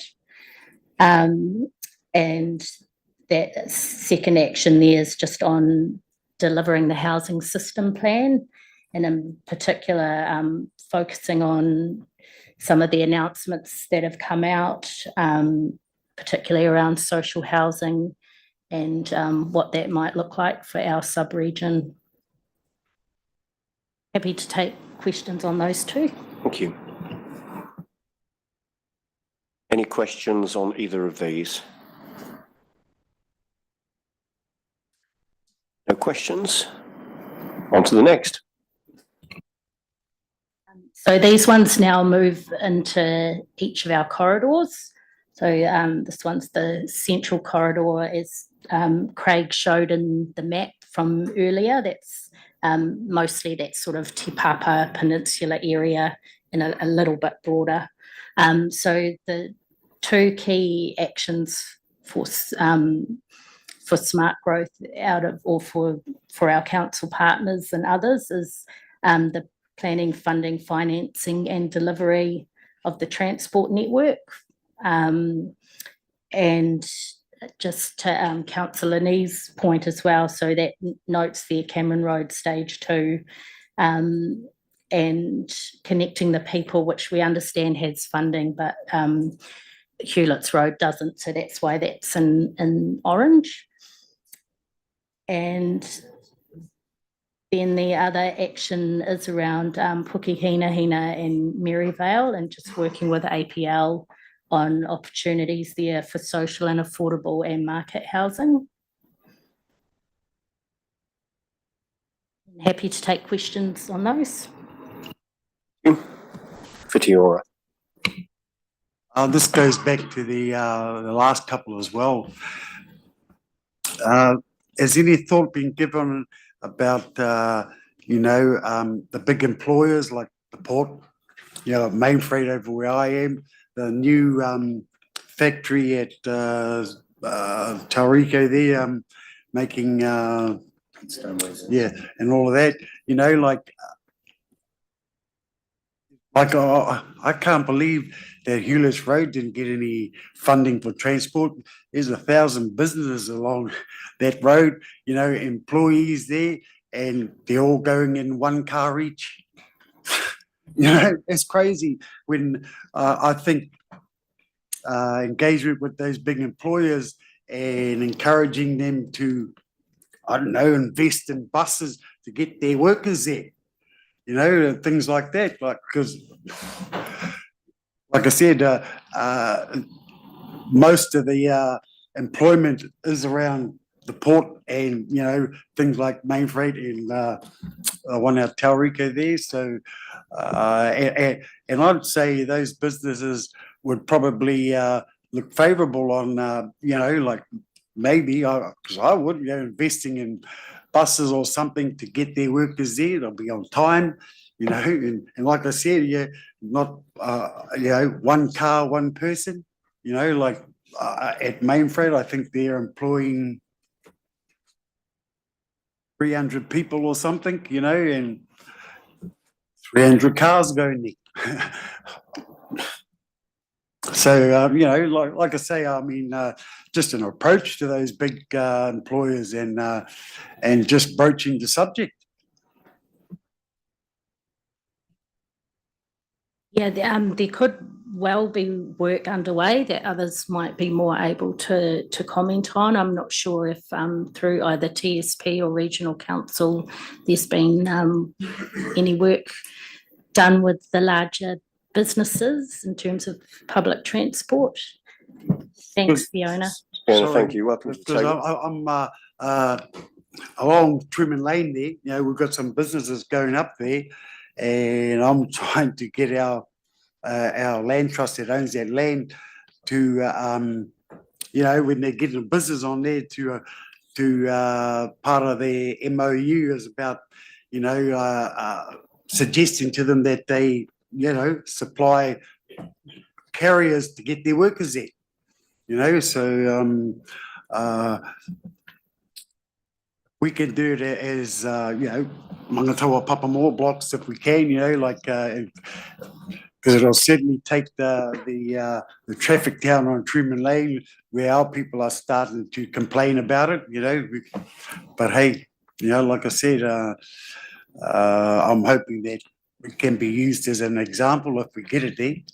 So incentives to do things differently, Fiona? Nā koe, Whiti. Yes, this is a very good idea. We have a number of industry leaders doing that now and really welcome other people to come and approach the Regional Council. Tauranga City Council is a standout here in terms of their transport plans they provide for their staff. Manawa Energy is another good example. And also, I think just to respond to the Mayor and his previous question in terms of AFTI and connected cities, there is work to do in terms of that whole of life operating costs, and it has to be done in a joined up way. And this is a really good example actually in terms of looking at the outcome in terms of getting people moving around the city and how each partner has a part to play in that. And that's why it's at the Smart Growth table. Thank you. Glenn. Just a quick question. Is there a reason the Elizabeth Street project is not listed as a key action for the medium to long term at least? Sean, you might be able to better answer that one. I know it's in our list. Has been identified. It's in the long list. So we identified 260 actions. Elizabeth Street is in there, and it probably didn't make it into this list because it would be in the category of maybe another 20 other projects. So we had to keep this down to a certain cutoff level, and it was probably the time frame that pushed it out. But it is an important conversation to have at the right time. Definitely, I totally agree. Supplemental. I'm just aware that, and I'm sure Nigel and others would be, that the freight sector seems to be pointing consistently to that as being a real pinch point. If Hewlett's sub area and the Tarika roundabout are upgraded, that's certainly the word on the street, if you like, around it. I haven't seen the evidence, but I think it'd be really important that we don't miss that one out if it's critical as some of the freight sector say it is. I think it's also as TNL comes online and traffic comes from the other way as well. Thank you. Nigel. Just on the central corridor, it's 25% approximately of our houses are infill over the next 10 years or so. It looks like 2 out of our 3 main projects aren't happening. or we can't see when they will happen. And then we have an underfunded bus service. At what stage does that become about as deep a red as you could possibly get? And when do we flag, hey, we've got a plan for this region, oops, it looks like we don't have the enabling factors for us to deliver that plan? And how many houses will we miss, therefore? Craig, if you want to help answer that one.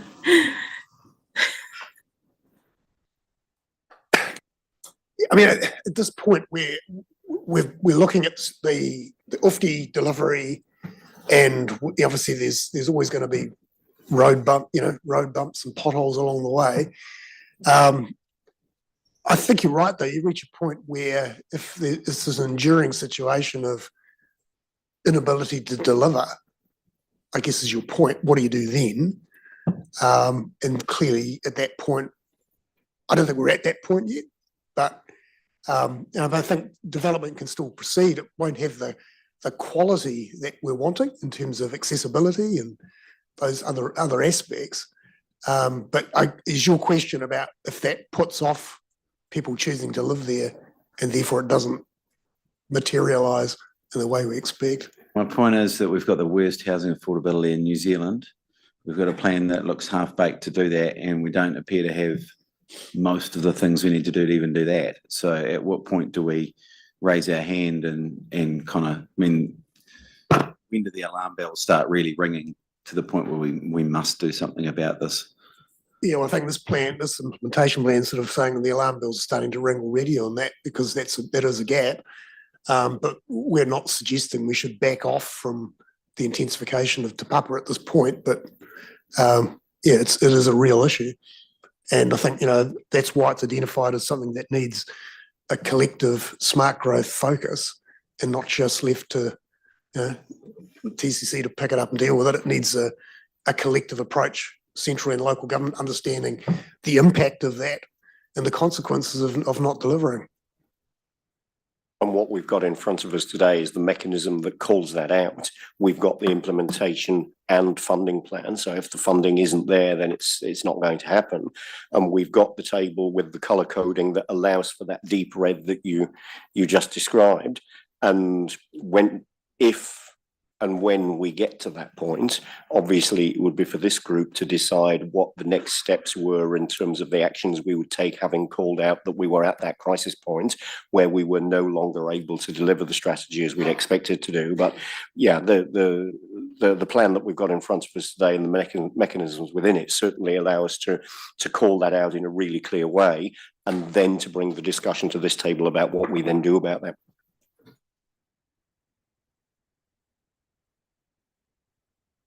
Anything else on these key actions? So that means we can move on to the next one. Thank you.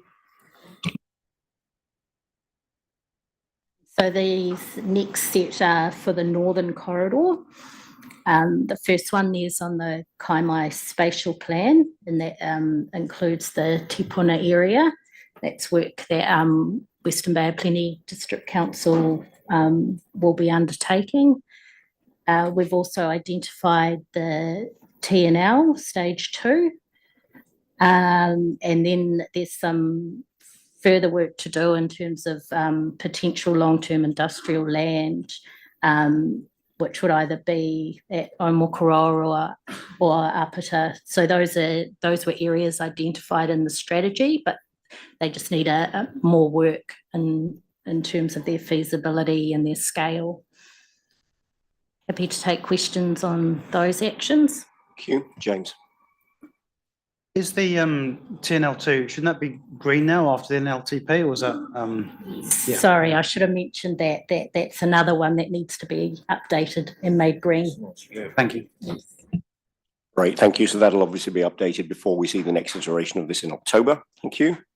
Any other comments or questions on the Northern Corridor actions? Nothing further. All right, so then we can move into the Western Corridor. Only 2 more corridors to go. So if you just go to the next slide. So these set of actions for the Western Corridor, The first one's really around structure for delivery. So that will depend on the outcome of that specified development project. But the reason we've got that there is that either way, there needs to be some sort of structure put in place to allow that area to be delivered.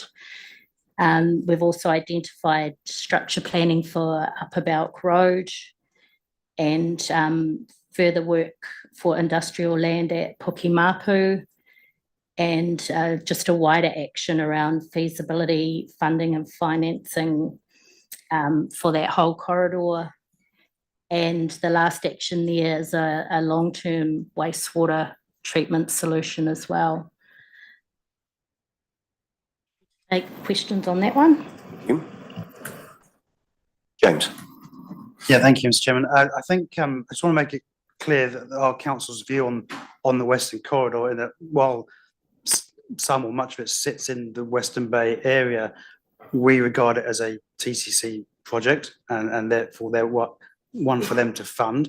We are happy that there was agreement that some of our territory would be ceded to Tauranga City, but we wouldn't want to fund something that then we don't get the rates benefit from later. So that was that kind of consistency there. Yep, and that's a really useful explanation. Thank you. And Nicola, obviously that was taken into account in putting this together. Yep.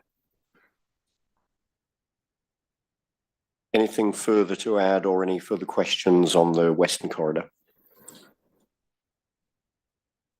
All right, thank you. And this one's very short on the Eastern Corridor, just identifies the work that Western Bay have underway on Te Kāinga. A lot of the other actions are just existing things that are already underway, like Te Tumu. So we haven't identified, well, we have identified them, but we haven't pulled them through as needing that partnership focus. Right, thank you, James. Yeah, I think I'll just highlight on this one that this is absolutely conditional on a regional deal, because without that, it's hard to see how it would progress. Yep. And noting that this one's coded grey at the moment, so it's one that will firm up, obviously, as regional deal firms up, and obviously, depending on progress, we'll need to think about how we code this one for the October meeting. Yeah.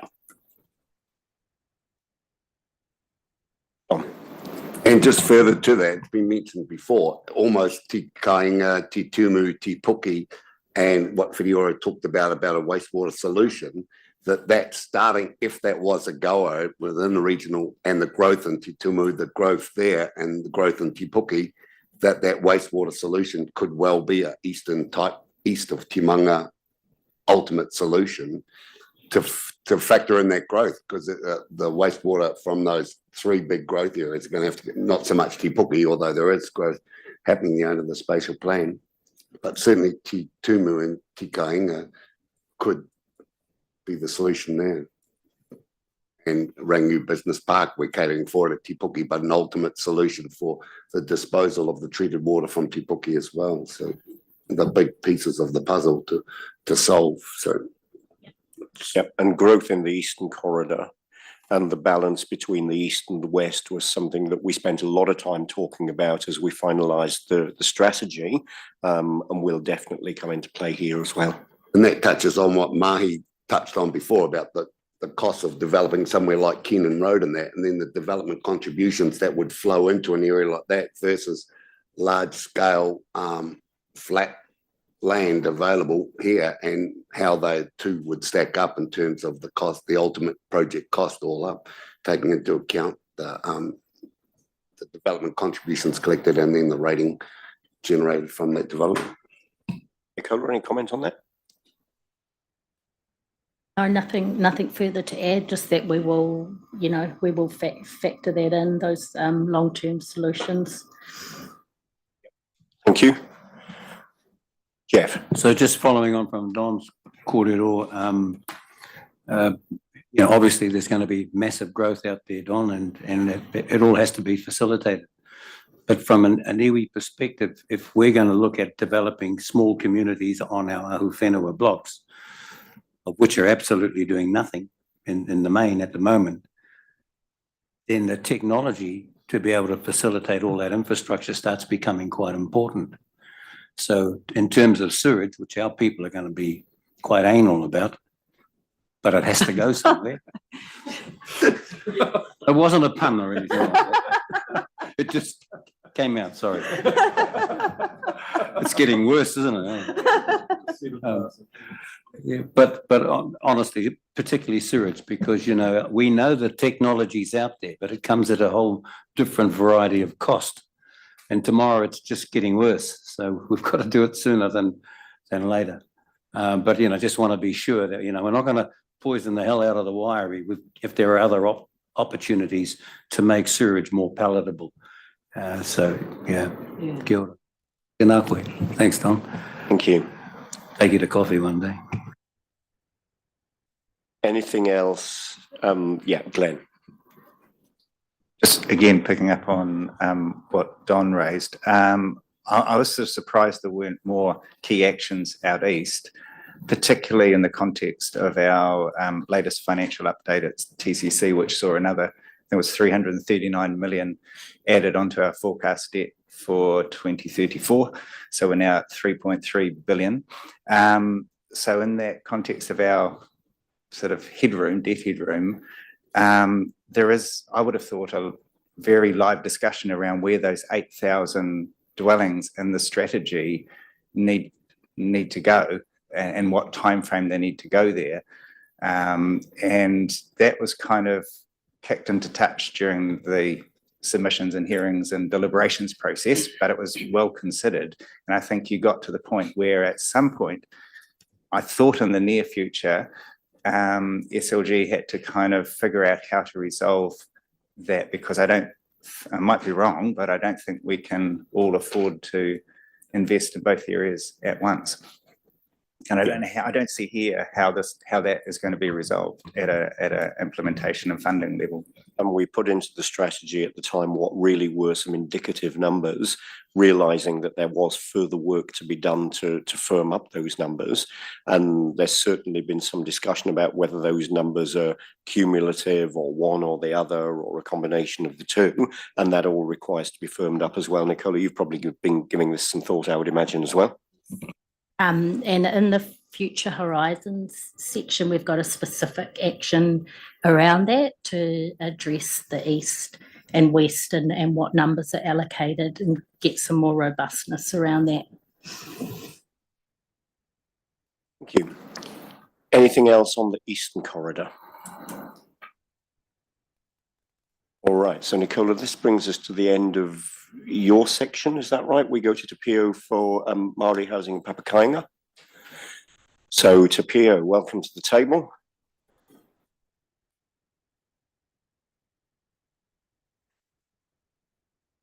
Kia ora, thank you. Kia ora tātou, if you just want to flick that next slide on. Beautiful. I won't, well, yeah, I will pick up from the discussion that was just going on around the corridors. And just to note that in each of the corridors and the existing components that make up each of the corridors, tangata whenua have identified, well, we've added the component in that identifies all of the marae that sit within each of the corridors. And so those are identified for you in those details. And it really just continues on in terms of the slide that we've got up there. The first slide does talk about PSGE. So these are post-settlement governance entities. As you'll be aware, Ngā Pōtiki and Ngāti Pukinga have settled. We're still working through Ngāti Ranginui and Ngāti Rangi settlements. And while Jeff might have a little dig in it, we hope to have one of those iwi through by the end of the year. And so that opportunity is for a commercial redress that comes through from settlement around using those opportunities for housing. And you've clearly seen in the past that Ngā Pōtiki have utilised the Te Hoho blocks which have come back. They've used their existing land holdings in front of Mangatawa to provide housing for their own, put opportunities out there for the open market, and provided equity share opportunities, which is great to see around what can be done if you have resources and have opportunity to develop relationships. I say that with the caveat, I suppose, that that's an exception to the rule. The exception to the rule is that the majority of Māori land trusts, which are in the thousands in terms of across our Western Bay, are small, voluntary, land-rich, capital-poor that are trying to enter into the development space to address some of their issues around housing, but also the retention of the whenua under the provisions of the Te Ture Whenua Māori Act, but also continue on where they have the opportunity to contribute to horticulture, agriculture, forestry outcomes as well, and also those natural environment values that SmartGrowth are clear about around the protection of natural water sources, te mana o te wai, ngā here, and obviously as we come down those water coasts down to the coast, harbours, and obviously the coastal foreshore and seabed. In terms of the next action that's on there, or the next cluster of actions, 4 to 7. So there are 7 actions that are included out of the 35 that relate to empowering Māori housing delivery. And so we are looking to accelerate and enhance the delivery of housing of papakainga through marae and through Māori land trusts. And so just as we've just gone through the FDS there, we are developing in terms of SmartGrowth the Tangata Whenua FDS, which is collating and bringing together the information that we're trying to put in the previous action, which was on slide 20, which related to marae. So the centre component for Māori housing is marae centres and Māori land trust development. And so if you put that parallel, that comes out of UFTI, provides the opportunity for better engagement. And I suppose that's the difference between what we did in the previous strategy to what we're proposing comes out of the implementation and funding plan with the support of all the partners, because you've had some discussion before that not one council can deliver individually, or SmartGrowth can't deliver individually, but we do have common aspirations across the SmartGrowth partnership. So we have the opportunity to better utilise the opportunity for delivery via the respective and as we've got up and on screen, and if I point to 2A, B and C, where we've got the respective iwi forums, tangata whenua forums that sit within Western Bay and Tauranga City Council, is that the delivery mechanism is actually through those. And as Jeff raised earlier, the role that marae and Māori land trusts have is significant, because the administration and management is with those entities. It's not with iwi, it's not with hapu, it's with those landowners who come under either the marae trust, who administer the land, or that Ahu Whenua Trust to come under the Māori Land Trust. So what the proposal and what the direction is in terms of the marae centres and Māori Land Trust approach is to work through TCC, Western Bay, through the three forums to address those key Māori land administrators and managers, and those are Māori Land Trust. And so the opportunity to deliver that is using that vehicle, which I say, a tangata whenua FDS, working with along each of those corridors and with each of those forums. What that means for us, though, is that we have to have a step up in terms of engagement.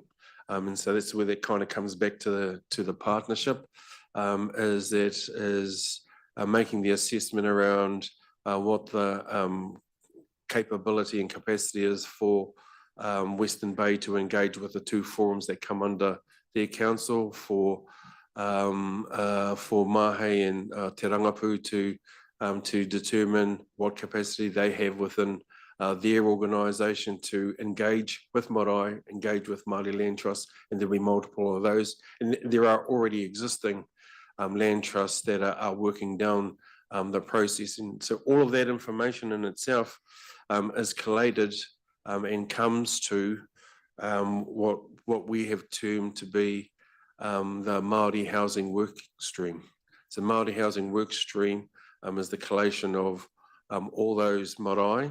So let's just say for the Te Kāhui Mana Whenua o Tauranga Moana in the Western Bay, they have 11 marae. For those, 3 marae are on Matakana Island, 1 marae is on Rangiwaia Island, and the remaining are obviously based on shore, on land. But it means that engagement with them to see what their aspirations are. We know that for Te Kāhui, I'm just going to paraphrase rather than saying the whole name, that for Te Kāhui, they have, and through the good work that Western Bay have done through the Better Off funding, have supported, so we've seen development in recent times for Tawhiti Nui, for their papakainga next to their marae. So that's a classic example of marae centres delivering papakainga for their people, for their beneficiaries. And then we've also seen that there have been approvals through Western Bay for whānau papakainga on Matakana Island for stage 1. So they have consent. They have yet to have funding for the detailed design for infrastructure build before they can actually move to that next stage of actually building homes on that. And then the same too with Rangiwaia, the Tauwhao Tenare Trust, who probably over 10 years ago had their papakainga consented. They built their first set of kaumātua units next to the marae that they renovated and upgraded. And they have capacity for future development for whānau to return to Rangiwaia in their future capacity. And I'm really just demonstrating that there are projects at various stages, and some of them have been consented, are waiting for the next stage around obtaining funding for them to either complete that feasibility design, obtain funding for the infrastructure build, and then they'll be in those positions around actually building homes. And so the plan and the proposal that comes with the implementation and funding plan looks to collate all that, and working with the respective forums around the engagement with their marae and with their Māori Land Trusts. And what we've got later on in the partnership and the urban growth partnerships is another action which links into this into all of these actions, which is around providing the coordination for this approach, which is the establishment of a joint agency group. And so that's further on page 50 and action 15.2, which looks at the joint agency groups are 3 councils, those Crown agencies that have a key role in Māori housing, Papakainga, Māori Land Court, the Ministry of Housing and Urban Development, Puni Kōkiri, being involved in sitting around the table. And they will also have part of the joint agency group representatives from each of those 3 forums, so that we've got all those that need to be making the decisions sitting around the table, working towards that outcome. So yeah, I think that's an initial overview. I'm happy to take any questions. Great, thanks to Pio for the slide and for your explanation of it. Clearly, this is reasonably complex and important. Are there any questions for Te Pio on what's been presented? Whitiora. 90% of the Māori land trust that you've been talking about,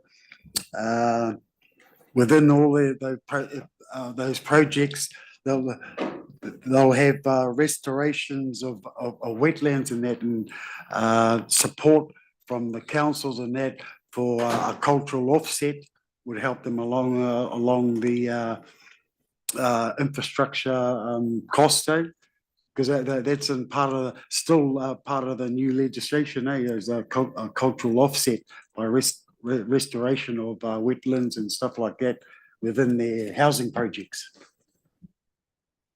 Whitiora, it's a good question. Well, it's a good lead in terms of how Papakainga can actually contribute towards the environmental outcomes within the strategy.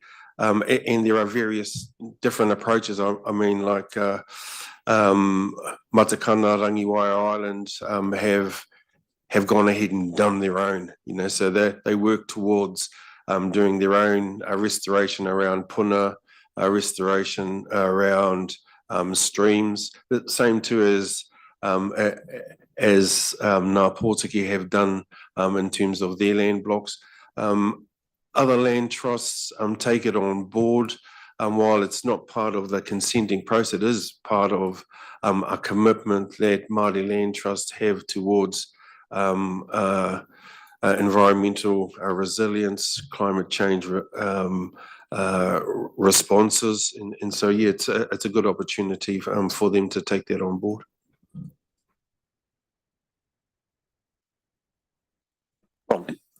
Yeah, just kind of a question. I was just reflecting on something that Mayor Denyer said earlier on about Te Kāinga depending on regional deal, and then connecting that with some of the things that that iwi may want to do out east in that particular way, example.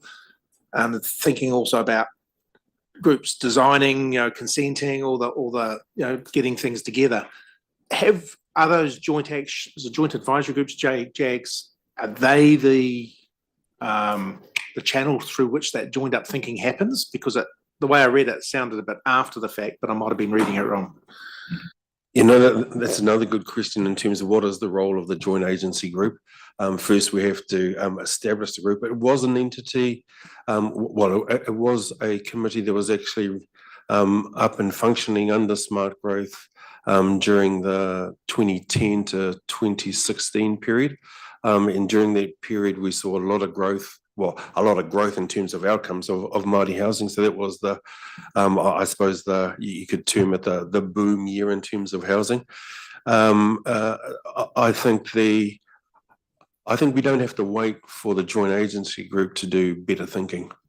I think that there's opportunity, and there's Whitiora and Jeff had mentioned, the majority of this land is in rural, so they are going to require on-site infrastructure services.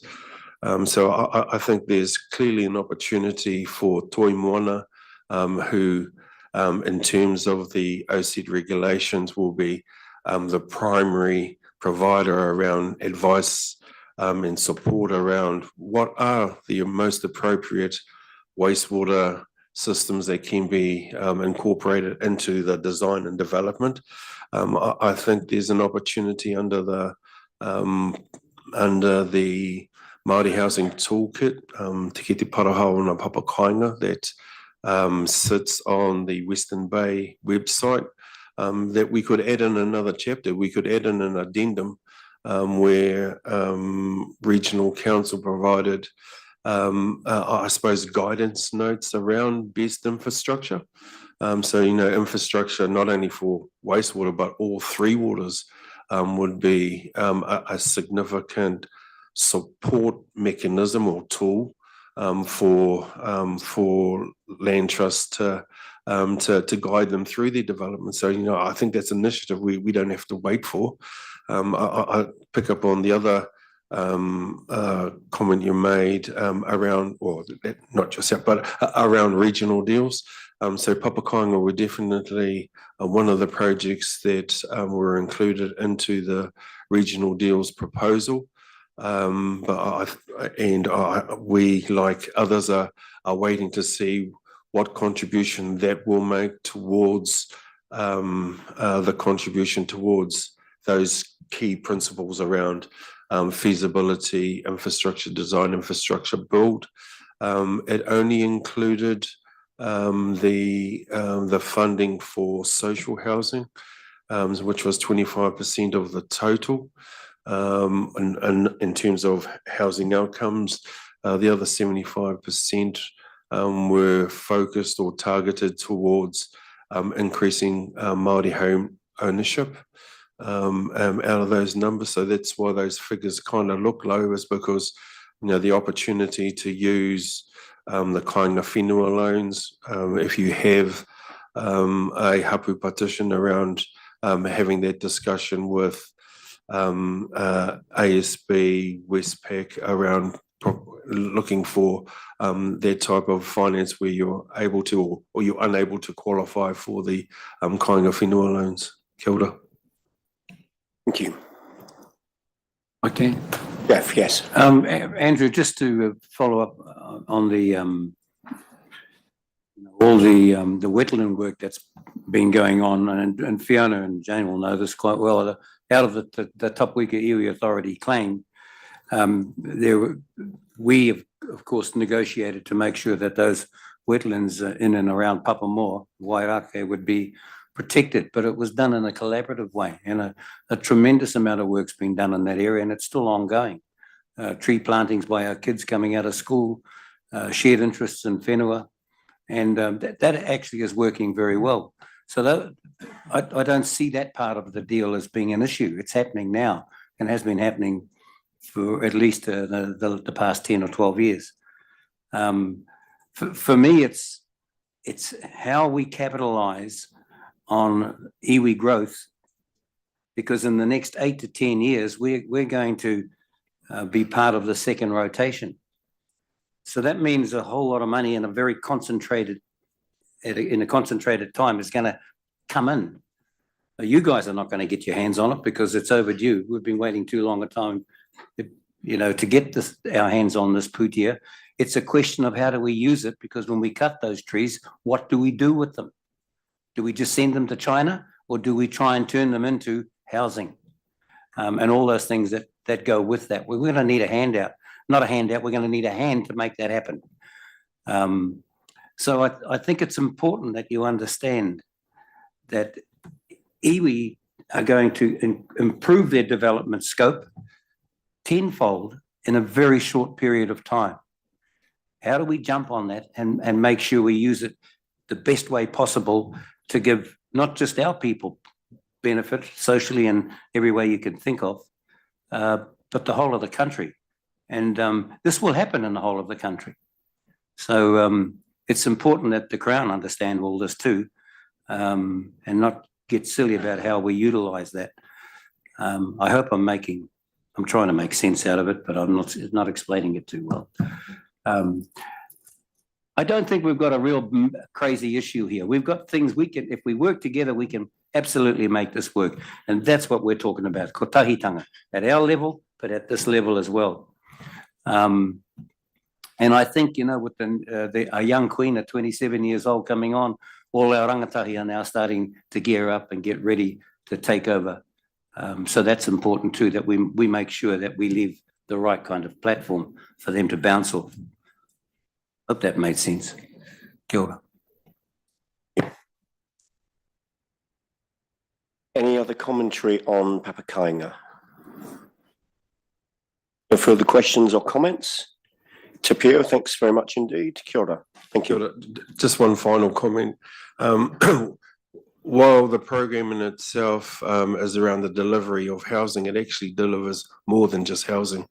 Papakainga provides the opportunity, obviously, for better connected centres, more resilient communities, which in those amenity and facilities that are supported around marae, kohanga reo, hauora services, extend across to the wider community in extreme events, but also for other community facilities, sports facilities that are there as well.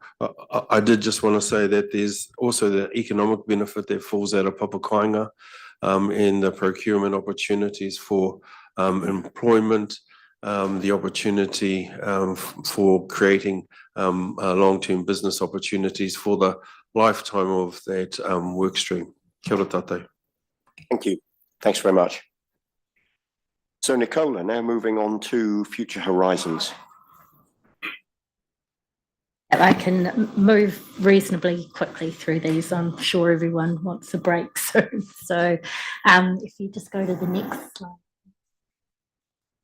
So these Future Horizon actions are really, I think Craig explained earlier, were really about sort of the future planning work we need to do before the next strategy and the next FDS.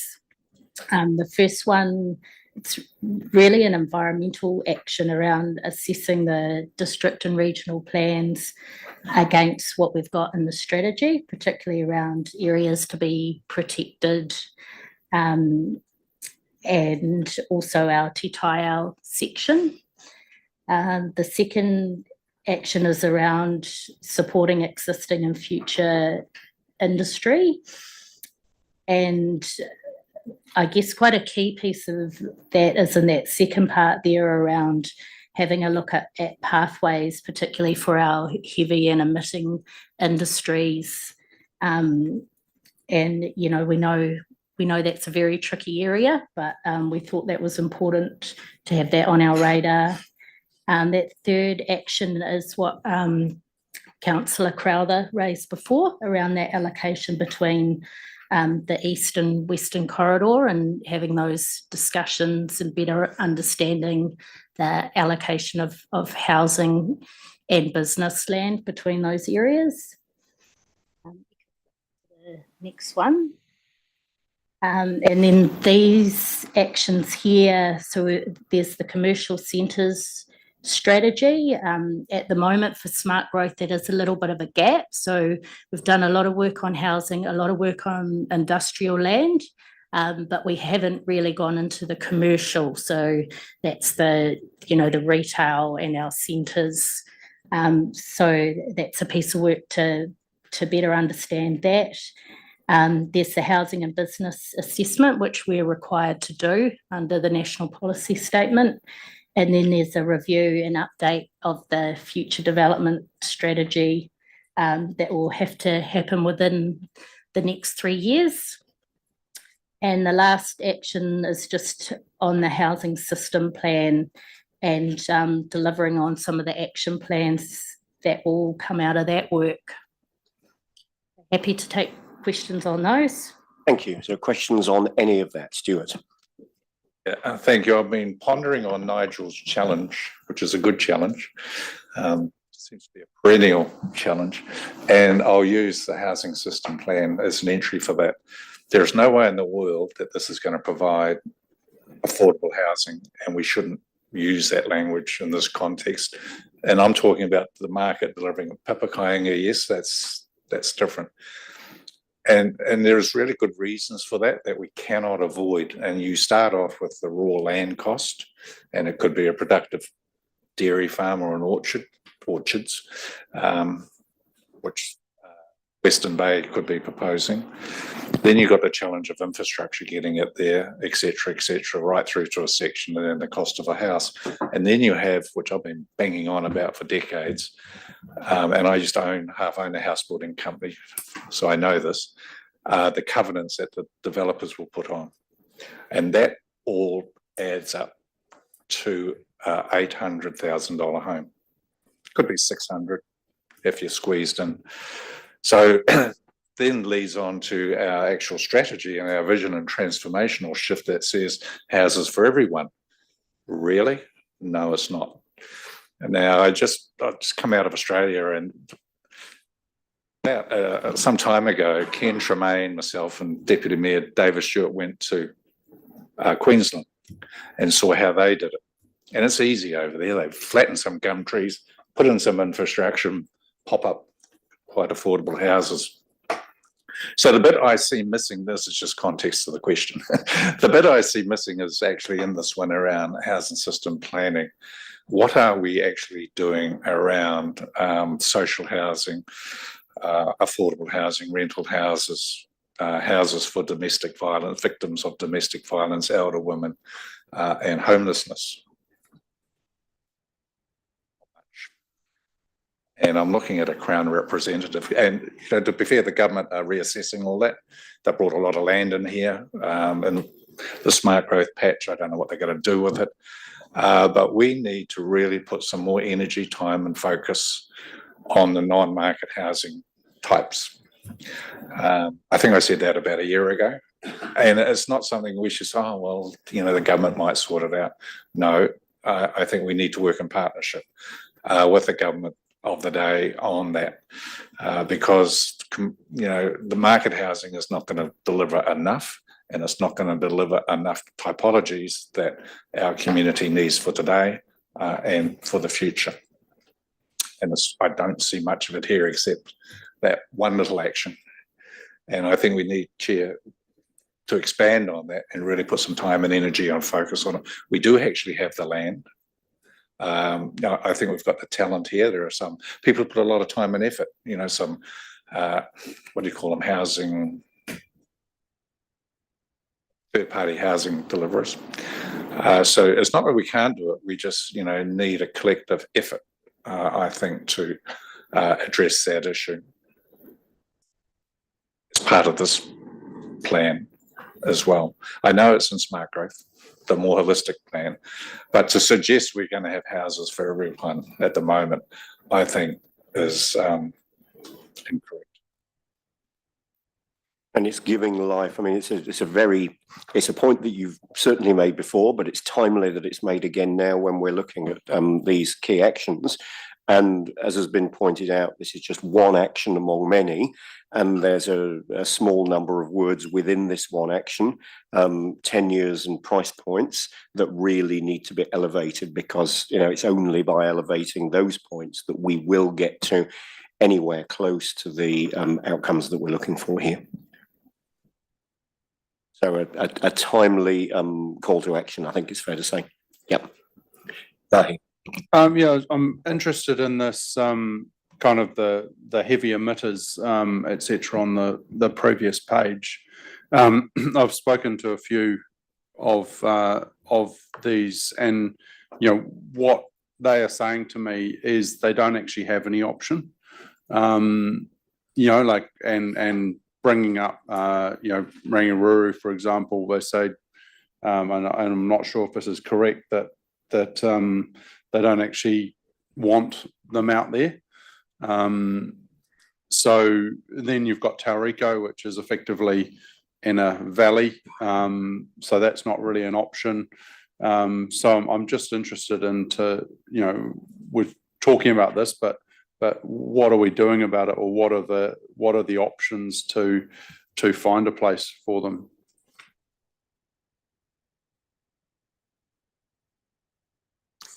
The strategy document actually refers to this as a thing to be looked at, which is why it's in action, because the strategy's flagged the need to address the issue. And you're right, there probably isn't a place. And we did an industrial land study as part of the strategy and FDS development. And in summary, the message came back, no one wants any of this anywhere. Everything in the region needs to be green. And if it's not green, it can go to a different region, which, clearly not realistic, because there are a number of land uses that are required here to support, the activity that's going on, construction sector and the like. So I think it's probably an issue that to me wasn't properly addressed in the thinking on that industrial study. It probably wasn't taken far enough. It was seen as, in my view, a bit too much in the too hard basket. So this action is around looking at options for that, basically going back to that and saying, well, okay, your point about Rangiuru, is that a prospect? I'm not sure. Looking at those things and saying, where are the places that have lower sensitivity in terms of those offsite effects? Can we actually deliver something? Is it actually feasible? Because there's a lot of talk about it, but not a lot of sort of completion or closing out the issue. So this action's about saying, okay, let's once and for all say, look at that, assess the opportunities in the sub-region for these activities, and work through what would have to happen to deliver those, and what would have to happen for those activities to actually choose to relocate to those. Is that actually feasible? Thank you, Nigel. Just chipping on that subject. Yeah, temper your expectations on that, because there aren't many good options at all within the sub-region or even outside the sub-region. And businesses generally, particularly in the Mount Industrial area, are there because they need to be close to the port. So if you want to have those things like bitumen and the likes to put on roads, generally needs to be pretty close to a port. So any study needs to be done just with a bit of pragmatism around that. And that's certainly the point. I think it's about closing out that action. It's sitting there as something yet to be resolved. And you're right, Nigel, it may not be easy at all. And we just need to we don't want to have it sitting there as something that might happen if it's not going to happen. I think we need to be certain about that. Thank you. Dom. Just for my benefit, I did raise the APITA question at the time of the strategy, and people chuckle around the table. The Kaimai Tunnel to the Waikato, Auckland region is right next door. A 4-kilometre extension of the Tauranga Northern, it became Tauranga Northern Link 3, stage 3. 4 kilometres further would get you right out to Wainui South Road with transport, and that site would be closer to the port than the Rangiuru Business Park once the Tauranga Northern Link is built. It is the last piece of land to be put into horticulture in the Bay of Plenty because it was so windy and horrible and wet out there. As a climate, it's not in the valley. So like I said, I just raised the point of APITA, and I just believe there's a real opportunity for something to go out there that is not away from people. It's like I said, the tunnel is right next door to it. It opens up to the Golden Triangle. Transport links are potentially only 4 kilometres away in a year or two's time. So that is a real opportunity. All right, thank you. And clearly a piece of work that needs to be done and some considerations to take into account. James. Thank you. I just raised the allocation of growth between East and West Corridor, and I'm just wondering what further work is involved in that. It seems to be more of a political decision, whether around the council table, whether it's SmartGrowth or in conversation with central government. At some point, we need to just decide that. At the moment, we're kind of keeping all the balls in the air because each option's got its drawbacks, and I don't see the moment at which we choose who or when we press the button on that one.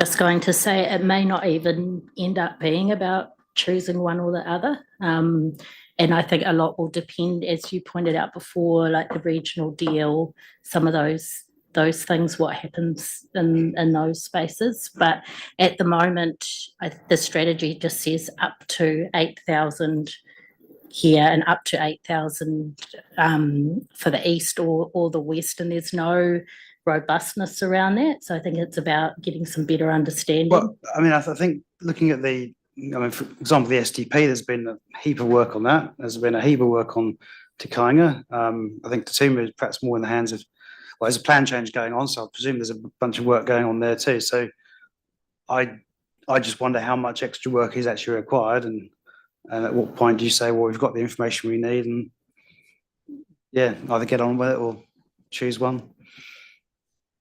Or more. I mean, I'd like to do all at the same time, but whether it's feasible, who knows?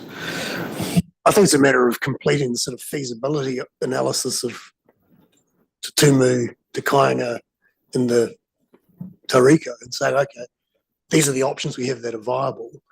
And at the end of the day, it is a governance call in how that's made, but it needs to consider things like the whole of life cost and, what are the advantages and disadvantages of different distributions between those three sites. And it needs to be done in a coherent, transparent, objective way, and put the options in front of the SLG, and that then needs to feed into the FDS, because it is a gap. And it's certainly the engagement with the development community. They want to know what is the call, because that affects that long-term decision-making on investment. So I think it's a really important thing to close out one way or the other. So it looks as though there's going to be some further comments on this. So Don, Jane, and then Glenn. Don. Further to Mayor James, it does highlight the point of what is a priority area. Stuart touched on it earlier before about servicing pipes half full. Schools being built that don't have libraries, don't have halls because they're not big enough. So at what stage do you really put the priority on it? And I think we should really focus on this in a regional deal, that the land banking aspect and blocking has to be addressed somehow. There's people that own land in the centre of the Rangiora and industry park want the rest of it to all go away magically, and they'd carry on growing avocados. Well, that's not going to happen. But they're not happy. They're not looking to sell any time at the moment. So those are blocks in the way, and the same thing will happen in urban development. If you pick an area, you've got to go for it. Like, I'm a fan of Henry Ford saying you can have any colour you want as long as it's black. You can build anywhere you want as long as it's Te Tumu. Put 20,000 people down there instantly. Fill the pipes up. Fill a new secondary school up. Get that road interchange going. Get those tolls collected. That's how you get things and address Glenn's blowout of his debt. Get an area and focus on it and grow it. That's my view of the world. But anyway, Jane. I've got a stupid question I'd like to ask. If in fact the government does legislate and make us zone 30 years of land in the next 3 years, what implications will that have for smart growth and the affordability of the infrastructure? Because if it's all zoned, it could be going off like a firecracker at every end of the region or the sub-region. So I think we need to actually have a bit of work around that thinking. What happens? Because if it's going to be unmanageable and unaffordable, we need to be talking to the government about that now. Yep. I mean, we talked at a high level about how central government policy changes could make changes to our strategy. That's a glaring example of how that could happen very, very quickly. I'm sure this is something that we've given some thought to. Yeah, and that 30 years of live zoning would require either or both of that wider western corridor, so Upper Belk, and or Te Kāinga.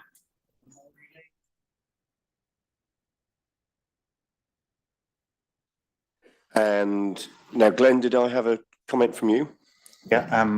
Well, firstly, I'd just back to the upper thing, support investigation of that. I think Jane made a comment that I was going to make, but put it more eloquently around going off like a firecracker. I think that it is a key risk, if you like, as well as potentially an opportunity. But the main comment I was going to make was just to support Mayor Mahe's earlier comment that when staff, presumably you will follow through on what has been talked about and look at the east-west scenarios, but it'd be really important, in my view, to take the OPEX into account over a longer term period, because I haven't seen that analysis done before by SmartGrowth.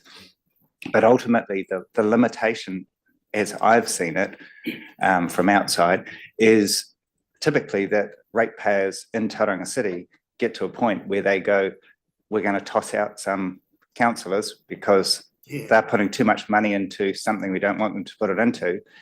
And then another lot come along and have another go. And I keep thinking of Mayor James' predecessor and his comments around what's stopped the development of smart growth from delivering what it said it's going to do. And it always comes back to that.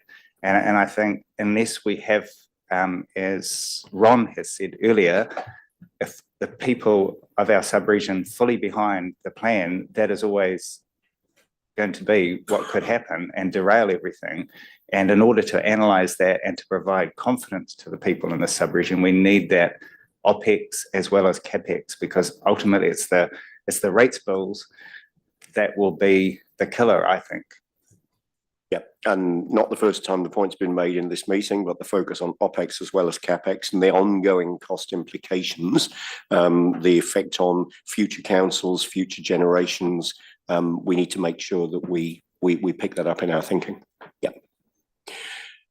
Stuart and then Fitiora. Stuart. Just quickly on this topic, phasing is important, but you can't guarantee it in development. And we had a loose arrangement with Western Bay, who had put over 50 million into Omokoroa, that we would Tauriko South immediately, because that would scavenge their investment and create huge problems. As it turned out, the transport problem fixed that anyway, so it never happened.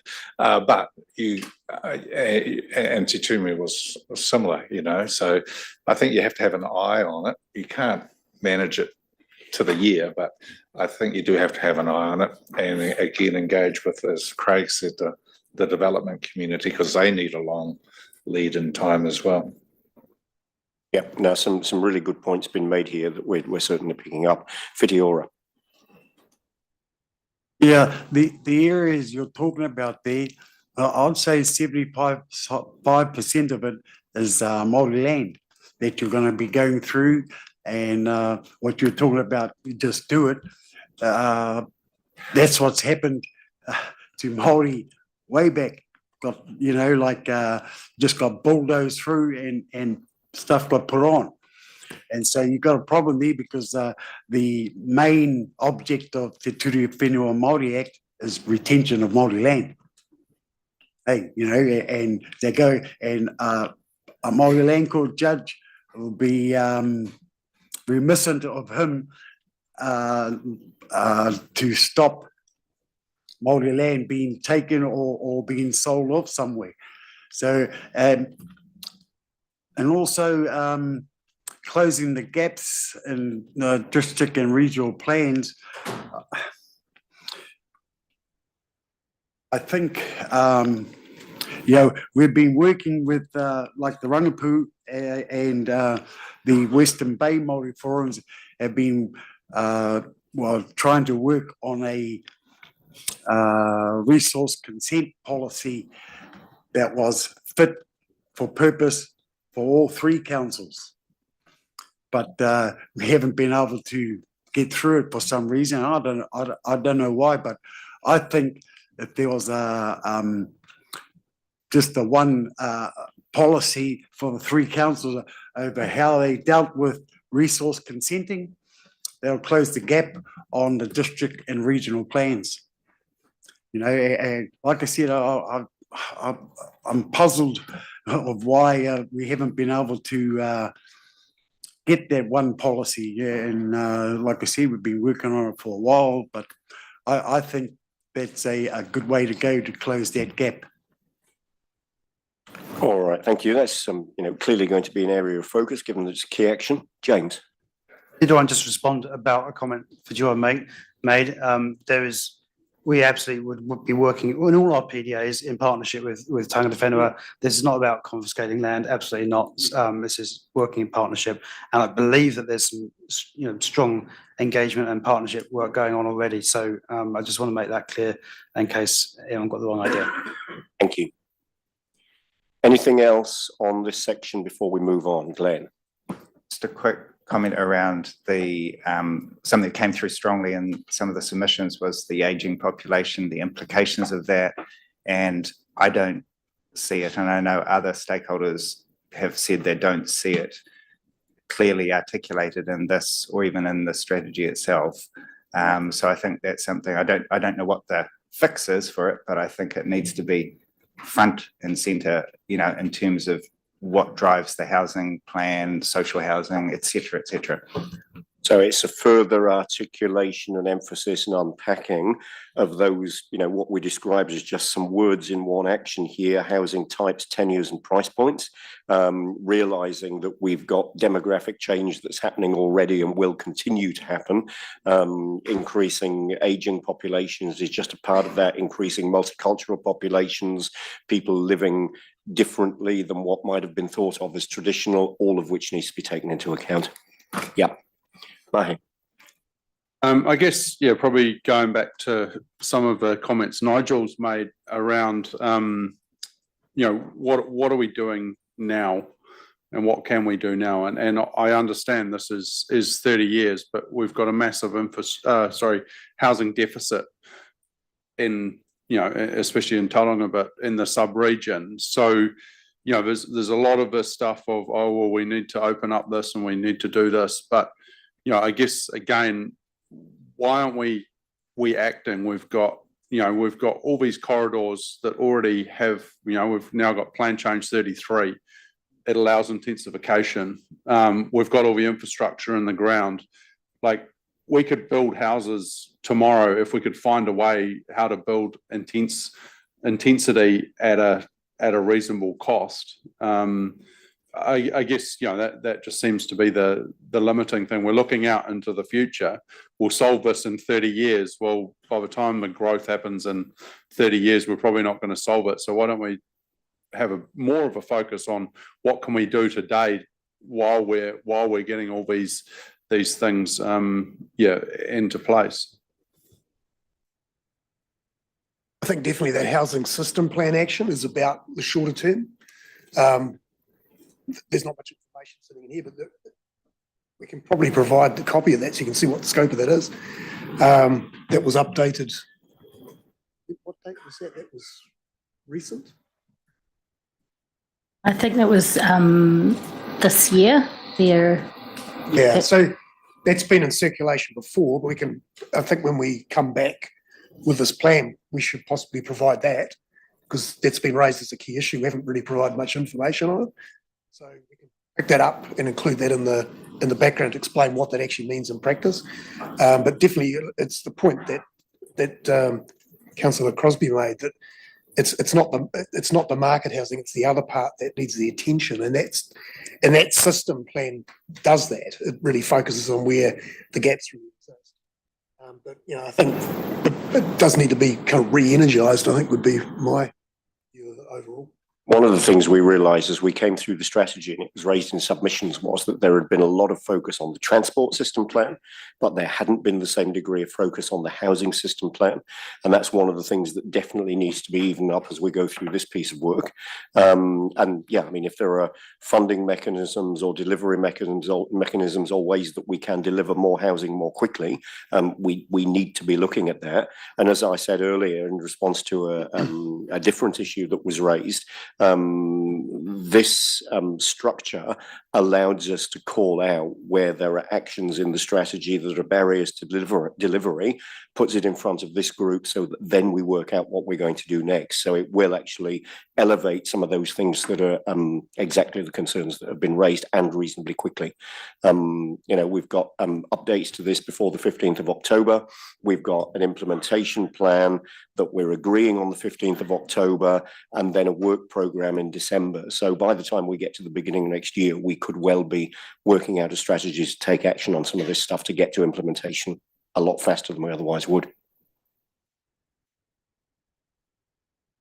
All right, is there anything else on what's been presented here before we move on to what looks like our last slide of this section? So it's just the Key Actions Urban Growth Partnership slide. And then we'll take a short break, and that'll leave us just under an hour to complete the rest of today's agenda, which I think we should be able to do. We will definitely finish at 12:30. Just to say, with the last slide, we've already talked about all of these actions anyway to a certain degree. So is there anything else that needs to be raised on this slide, or are we there? The only thing we haven't talked about is the local water done well delivery model, which isn't discussed. It's sitting in there as something that the sub-region needs to work on collectively. Other than that, I think Tapil's discussed the issue around the JAG. The housing system plan monitoring is a component of what we've already talked about. And we've talked about, in response to questions from Whitty, on the sort of the implementation of our water future. So I think we've covered these, aside from that last one around local water done well. James. Yeah, looking in the agenda, page 48, there is a reference to including giving effect to the principles of Te Mana o Te Wai. And whilst my council agree with that, it's signal from the government. I can't remember if they've legislated yet already that taken that out of consenting considerations. So I don't know if that should stay in there at this point, or whether it needs to be updated or leave in, because that's probably what we want anyway. But I don't know if there's been comment on that. We did consider that, and I suppose that's a decision for all of you. We thought we would leave it in. We had quite strong feedback from the Combined Tangata Whenua Forum as well, that it was Te Mana o Te Wai was still really important. The hierarchy itself, in my view, the hierarchy itself is perfectly logical and sensible to have in there. So I think it should remain in there.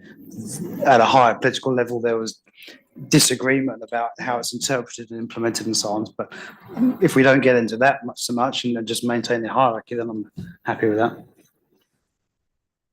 All right, thank you. Anything else on any of these matters?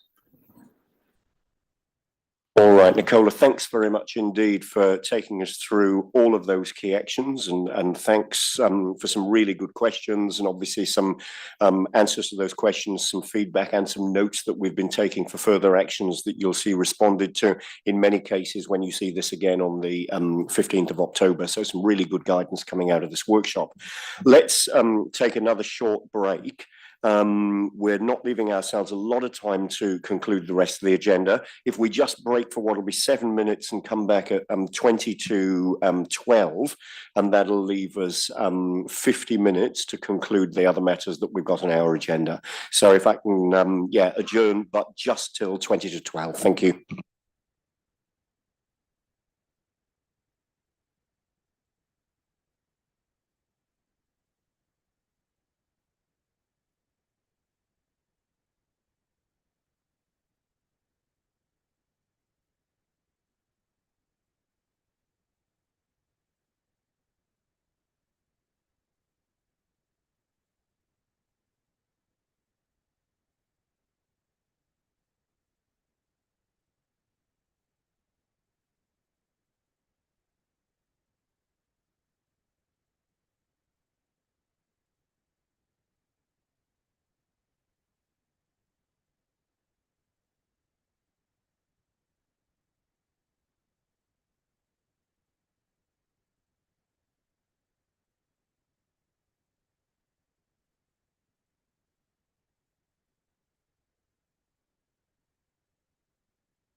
Come on, you lot, or else I'll just pass it. Come on, thank you.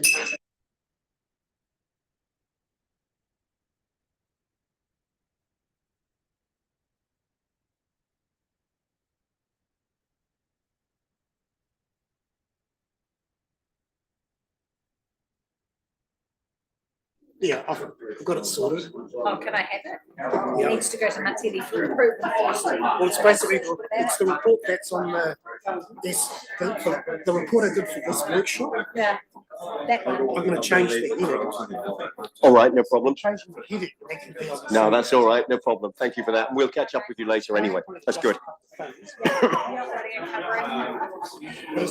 All right, thank you very much indeed. So now moving on to engagement with the sector groups. So you can send it to me and Matili. And Craig, you'll speak to the development sector group? Yep, and we've got the letter from the development sector group, which is in our agenda as an appendix, and that's just the letter as it landed without any additional commentary. But we'll get Craig to speak to this section, and then we can have some discussion about that letter and next steps in that regard as well. Yeah, thank you. Yep, so the development sector group, as I already mentioned, they meet every quarter, so they've had progressive reports on the strategy and progress towards the implementation and funding plan. They asked for a deeper dive into the plan, and we've had two workshops that were reasonably well attended. And out of that, yeah, broadly in agreement with the approach, the sort of big issues of substance for them, as already mentioned, is that the unallocated 8,000, wanting to see that given some priority and urgency to solve that. And the other issue for them is basically about out of sequence development and the process. If someone has another piece of land that's not in the FDS, how does SmartGrowth deal with that? How does that process work? Either bringing it through the FDS or through other channels like plan changes and the like. So the outstanding issue, as mentioned there, is the level of engagement in the SmartGrowth partnership. And they've raised that issue several times and wanting to be involved at every level.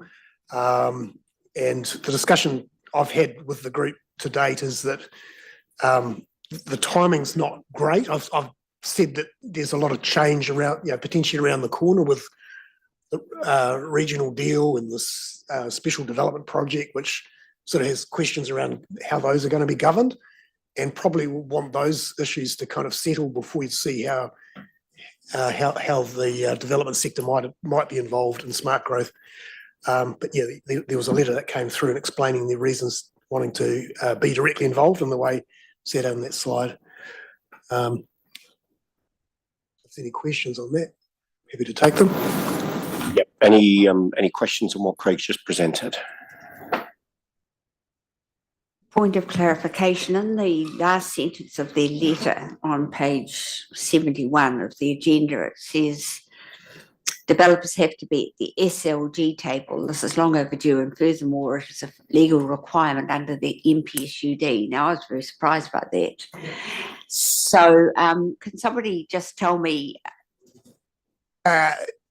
It's not a legal requirement for developers to be on the SLG, but it is a legal requirement to engage with developers through the development of an FDS and through implementation. So I think what they're saying there is that would be a way of meeting that legal requirement. Okay. Yeah. But there are other ways that the requirement could be met. Yeah, I don't think we're illegal what we're doing. No. And I think I've heard from Ernst, most of the other urban growth partnerships have less developer engagement than we do. SmartGrowth is a standout in terms of having a development sector group. The other urban growth partnerships don't have a formal mechanism like that. So we are leading already on the way that's done, is my understanding from Ernst. So those quarterly meetings of the DSG, and developer engagement, and there was good engagement with the DSG in the development of the most recent FDS and the strategy, that more than covers the legal requirement that's mentioned here. I think it does. Yeah, all right, that's good. That's good. Nigel. Yeah, my view on this, and probably one can certainly help out with relaying some information from developers' point of view, but I would have thought you don't have a lot to lose by having them more involved, and we have New Zealand's worst housing crisis, so perhaps we would be naive not to involve the people that will build most of the houses that we need. Yeah. Just a comment, I don't know how many people have had a close look at the regional deals framework.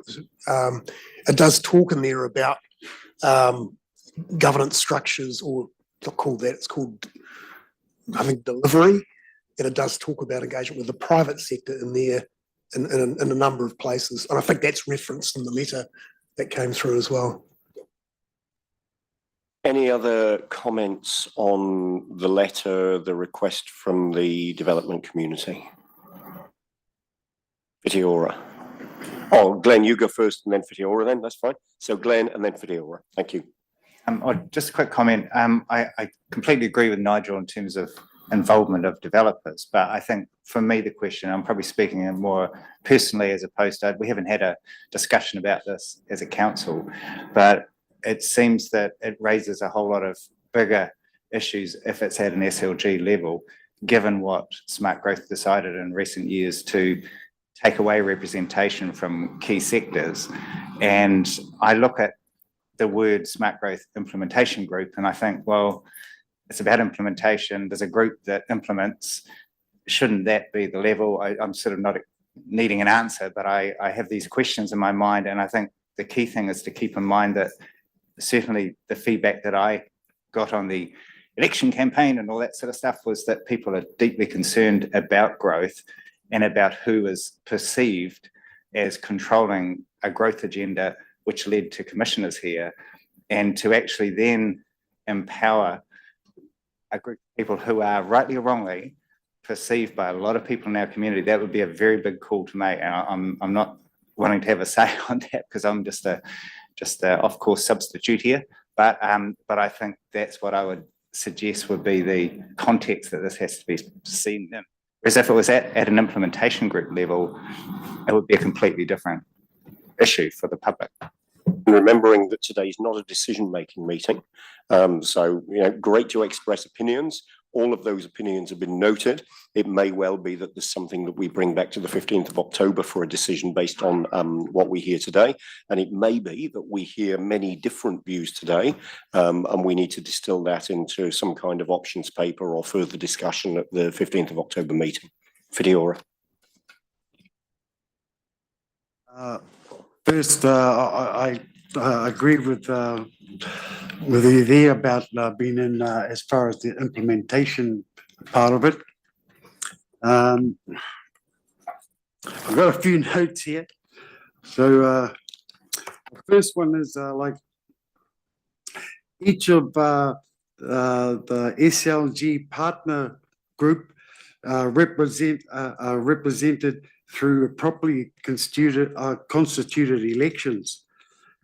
From the Crown that's here, Tangata Whenua that's here, we actually elected, to the regional council, to the district council. They're all elected and they have a community outcome-based objectives compared to the developer who has a private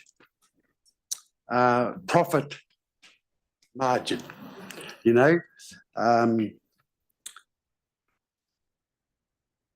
developers, the developer forum is now wanting to be a partner to the treaty.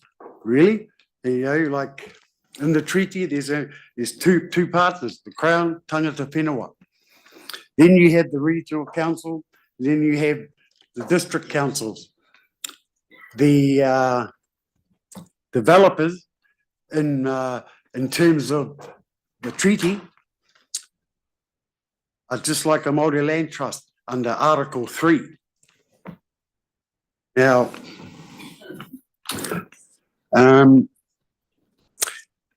Also, if the developers forum had a seat here, they'd, they could, allow, them access to community and tangata whenua funding, just by sheer being on this table as a partner.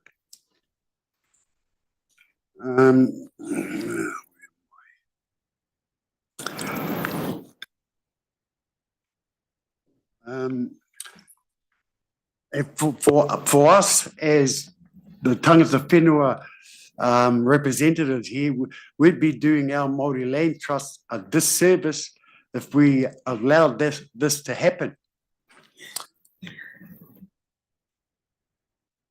Back in 2006, there was a stage 2 inquiry, and it was all about public works takings, the regional council, the district councils, and how they, over the years, okay, and so when the tribunal came to Tauranga at Haerini there, they had recommendations and all of that, and it was all about the legislations.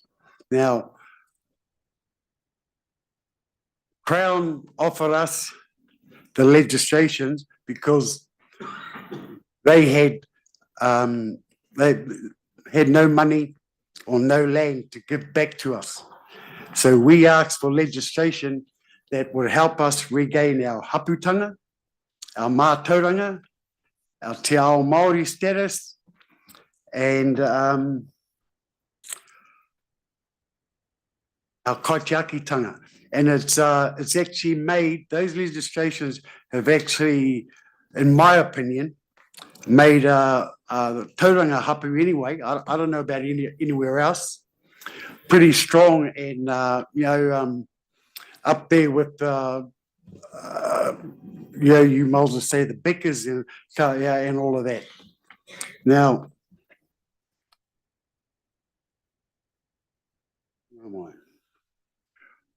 to me, all things being equal, it should be Māori Land Trust that are asking for a seat here. Because as Stuart had mentioned before, the developers have had control over where the housing was going back then, and when you go to the reasonings of on pages 70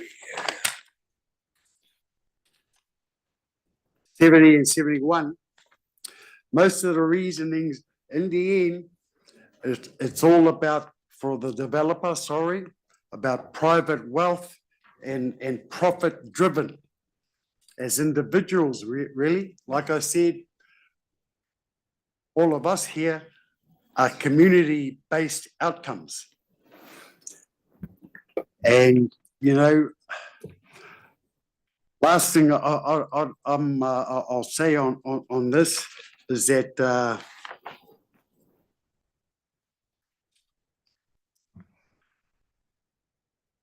if we were to even have the vote for to say yes or no for them having a seat on here, I'd advise Ngaitarangi and Ngaitarangi's hapu to withdraw from the SmartGrowth altogether, because we fought for years to get to where we are, and like I said, under the treaty, we're a partner, and bringing a private developer on here will degrade that. So, that's how I stand. I don't know about the rest of my members, but like I said, as far as I'm concerned, if there's going to be a vote on that, I'm going to advise Ngaitarangi and their hapu to withdraw from this whole process. Very clear, thank you. Matilde. Thank you, Chair. Look, I just want to just support the previous speakers in their comments around the inclusion of the DSG. Mana whenua, tangata whenua have not had that opportunity to talk about this letter, and we've got a meeting next week on the 25th, so I think we'll come back with an outcome on that regarding this. Yeah, it would be good if you were able to communicate back to SmartGrowth, probably through me actually would be best, once you've had that meeting, and obviously if that bears any discussion at that time, we can have that discussion as well, so thank you. Yes, we're going to have that meeting next week, so you'll get your answer pretty quickly.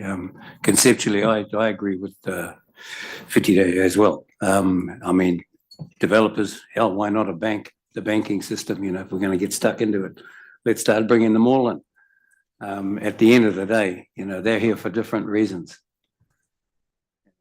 Yep. We're here to create well-being for our people. That's our motivation. The problem with us is there's nowhere to go. We're here to stay, no matter what. Developers come and go. They're motivated by the bottom line dollar. We need to be motivated by that to create well-being for our people, but not let it get in front of the bigger picture. So conceptually, I absolutely agree with what Whitty is saying. Kia ora. So the letter was placed on our agenda in its raw form, exactly as it landed, to provoke discussion, and we're now having that discussion. And the the question is what does involvement and engagement look like, and at what level is that best engaged and incorporated? You'll recall we had a similar discussion in this forum, might have been 2 or 3 meetings ago, where we talked about the entities and the partners that sit at the SLG table, been funding partners, contributing partners in a formal sense. And that was in the consideration of, I think it might have been the power entities sitting at this table, and maybe a broader discussion about the SLG. And we did make a decision at that time, and it'll be minuted, around not reinventing the governance structure, but looking at engaging the different groups as appropriately as we possibly could. It's almost another iteration of that discussion. And it would require us to revisit that previous decision or that previous guidance if we were to consider doing something different. Certainly happy to hear other opinions or the opinions of other people around the table as we discuss this. And we'll obviously then take that away as we determine next steps. But we deliberately didn't bring a proposal or a way forward to this table. We deliberately put the letter on the agenda in the same form as it landed. Are there any other comments on this matter? All right, so there's clearly some work needs to happen between now and the 15th of October in terms of the feedback from the meeting that's going to occur soon, and then working out next steps and how we further engage on the matter that's been raised. All right, Craig, was there anything else that you wanted to raise on the development sector group issue? No. Okay, so moving on, we've had some engagements, and in fact, I've had some engagements with a number of representatives and community leaders in the environmental and social sectors, community sectors, and the appendix that's in the agenda, again, I think summarizes quite briefly conversations that I had.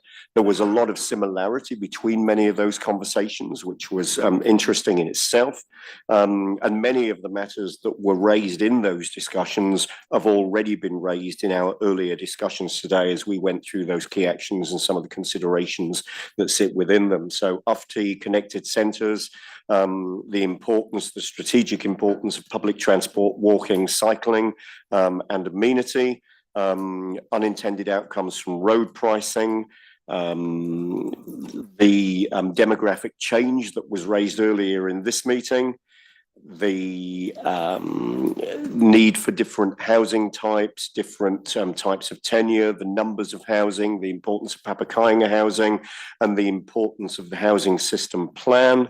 Sustainability not only of water supply, but also power supply, climate change and the cost of adapting to climate change, and the balance to that being working with what's affordable to respond to climate change, funding availability and the impact on deliverability of the funding and possibly reduced funding that might be available versus what we might wish for, a requirement for certainty and confidence, and the need to continue the conversations as appropriate, realizing that many of the projects that are smart growth projects will need to be consulted on with the community as a matter of course by partners as they're delivered anyway. So that's my very brief summary of those conversations and the matters that were raised.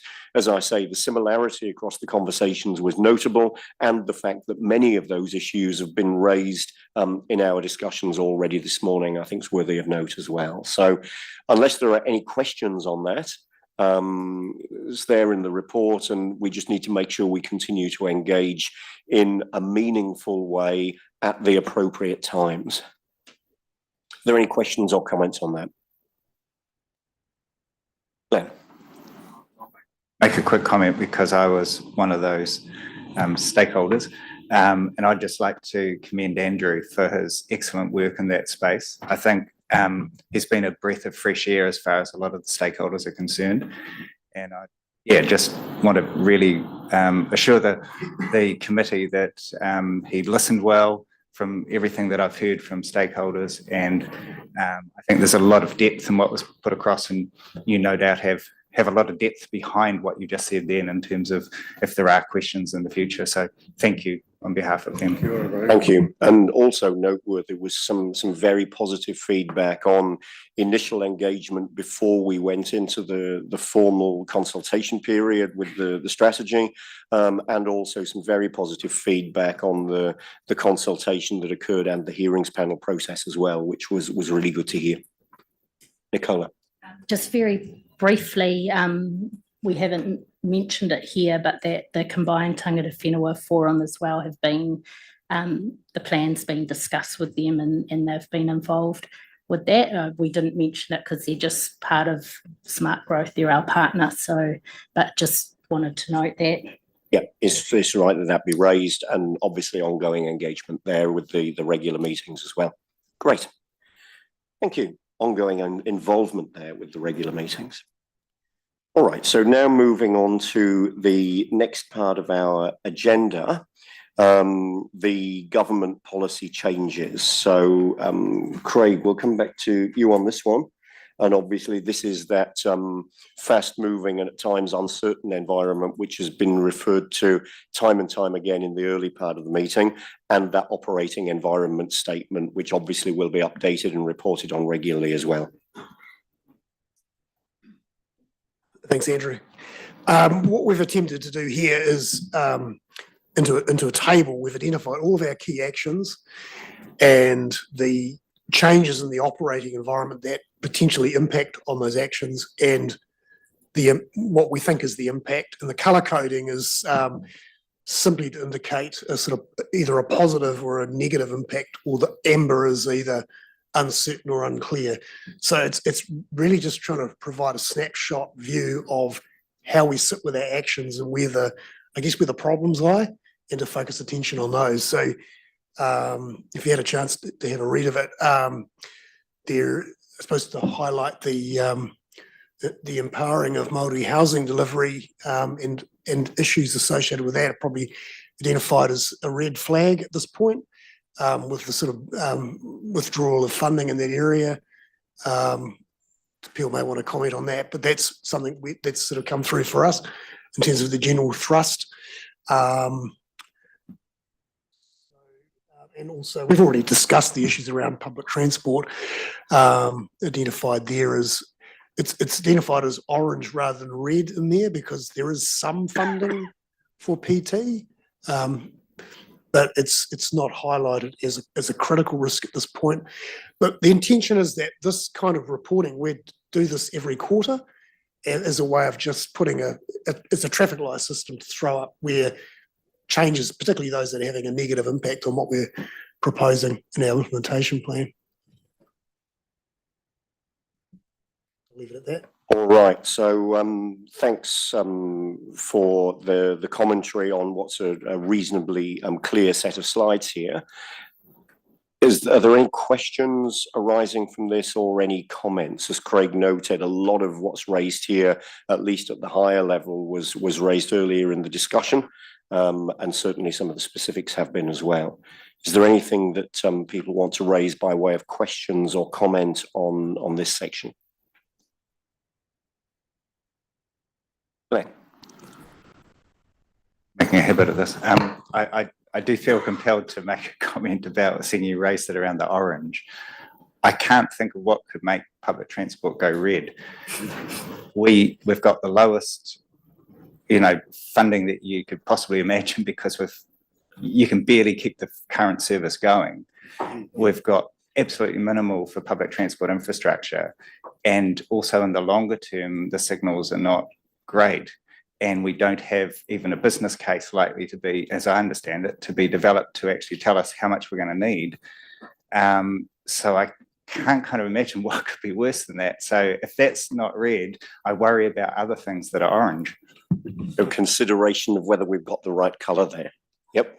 We'll have a relook at that. This was done after the NLT came out. We didn't have a lot of time to finish what we've got.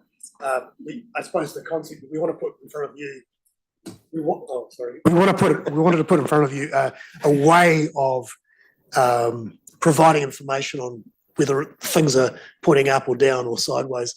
I suppose more about the method. We'll fine tune it, and I think over time we'll get better and we'll learn as we go and get better at reporting. But I think as an idea of getting a sort of simple message across and where the problems lie, I suppose is really what I was keen to see if people felt this was useful. And I don't doubt that as we move forward with the quarterly reports against this, it'll be we'll celebrate the green areas and we'll celebrate progress where there is progress, but it'll almost certainly be the red areas, which will be the subject of focus and how we can unlock some of those challenges. So it is important that we call the things out with the correct colour that reflects the reality, so that our focus is in the right areas where we hopefully can make a difference. Any other comments or questions on what Craig has just presented here? Stuart. I guess the bigger issue, and this will ebb and flow a little bit, is the actual relationship that we'll have with the government of the day, and trying to influence, particularly the current one is going through a lot of policy change, to have good policy that's favourable to smart growth. So I'm not quite sure what you're going to do about that. Historically, we have had quite a lot of success of bringing various ministers here collectively, singularly, showing them around the area so they actually understand the benefits of and the challenges of growth, of a high growth area. And I'm not sure if that's continuing or going to continue. There's a lot of fresh people down in Wellington now, but they're very influential and want to make a change, rightly or wrongly, and they're going to make a change. So we need to be part of that change, hopefully in a positive way. So, I know you've been engaged. Maybe the two mayors and chair might go there on the odd occasion, but you can't be getting them here, as we used to say, sticking them in a helicopter and actually physically showing them. I have been in meetings where a Minister of Transport did not know there were two sides to the Port of Tauranga. So, we've got the Minister of Regional Developments in the Bay of Plenty Friday, I think. I know he and his leader love this place. No, but those are the kind of people that we do need to get here, because they make decisions, big decisions, and help us along on our journey. Thank you. And yeah, I mean, there are some live conversations going on about opportunities for engagement, but as you say, it's what does engagement, what does relationship building, what do relationships look like, and how do they help us achieve what we need to be achieving here? But there are some live conversations going on at the moment about some opportunities that may be coming up for engagement and relationship building. So absolutely top of mind. Any other comments that people wish to make at this time? All right, Craig, anything else on this set of slides? It's just, the question's a good one. It's got me thinking that there's one thing lacking from this table, and that's a column which is, what are we doing about it? And I think we can probably look at that and say, well, you know, if there's a particular issue somewhere and there is the opportunity to engage or develop relationships to deal with it, is sort of, I guess, mitigation of a risk we've identified. So I think we can easily improve this is a risk matrix. So let's include some sort of mitigation column in there and keep an eye on that. I think that's My good. thought. And you know, given that this is an implementation plan, given that this is an action plan, what's changed? What does it mean for delivery? And what are we going to do about it? I think are the columns that we need to have there. So I think, yeah, to take a really proactive approach is absolutely the right way, given that we're deliberately moving from planning into implementation, delivery, action. So what action are we going to take to make sure that we unlock whatever it is that needs to be unlocked? Okay. So that takes us, we're coming to the end of the session now, actually. That takes us to next steps. So as I mentioned when we opened, we've got the combined Tangata Whenua meeting on the 25th of September, which will be an opportunity for further discussion and input. We've got an update to the development sector group meeting on the 3rd of October. And then we've got our formal meeting of the SmartGrowth Leadership Group, so of this group, on the 15th of October, where we'll be reporting back those items which has been raised today. And some of those will drive some work and some further thinking that'll happen between now and the 15th of October, or in fact, a week or so before that when the agenda comes out. So we'll meet again as a group on October the 15th, and that'll be a decision-making meeting where I'm hoping that we'll get to a point where we approve the implementation and funding plan, realizing, as we said earlier, that we can make further changes as we get the quarterly reports, and there may well be for recommendations for change or discussions that lead to change at those subsequent quarterly SLG meetings. That will then lead to reporting coming to another decision-making meeting on the 18th of December. So that'll be smart growth planning and resourcing for the remainder of FY25, so this financial year, and a communications and engagement plan around that. And again, there's some of the discussions we've had today that will play into the programming and resourcing, and there'll be a budget for approval that'll sit alongside that, that'll then be reported against on a quarterly basis as well, and that communications and engagement plan. So quite a clear work program set out to really pin this down for the rest of the calendar year this year. Some of this is work that we had hoped we might have been able to do earlier, but obviously with some delays to the approval of the strategy, with the TCC election, and with a lot of work that's gone into the implementation and funding plan in what remains quite a fast-moving and uncertain policy and funding environment. It has taken a little bit longer, but we've certainly taken the view that taking the time to get it right and to consider everything is the way to go. It'll be great to be able to go on summer holidays after the 18th of December, knowing that we've got all of this locked down and we've got a proper work program and budget for the remainder of the year. So I guess just calling for any further questions or comments before we close the meeting or close the workshop today. Is there anything else that hasn't been raised that people want to discuss, or any closing remarks that anybody wants to make before we close our meeting? Nothing further? So to Pio, you opened our hui today. I'll invite you to close. Thank you.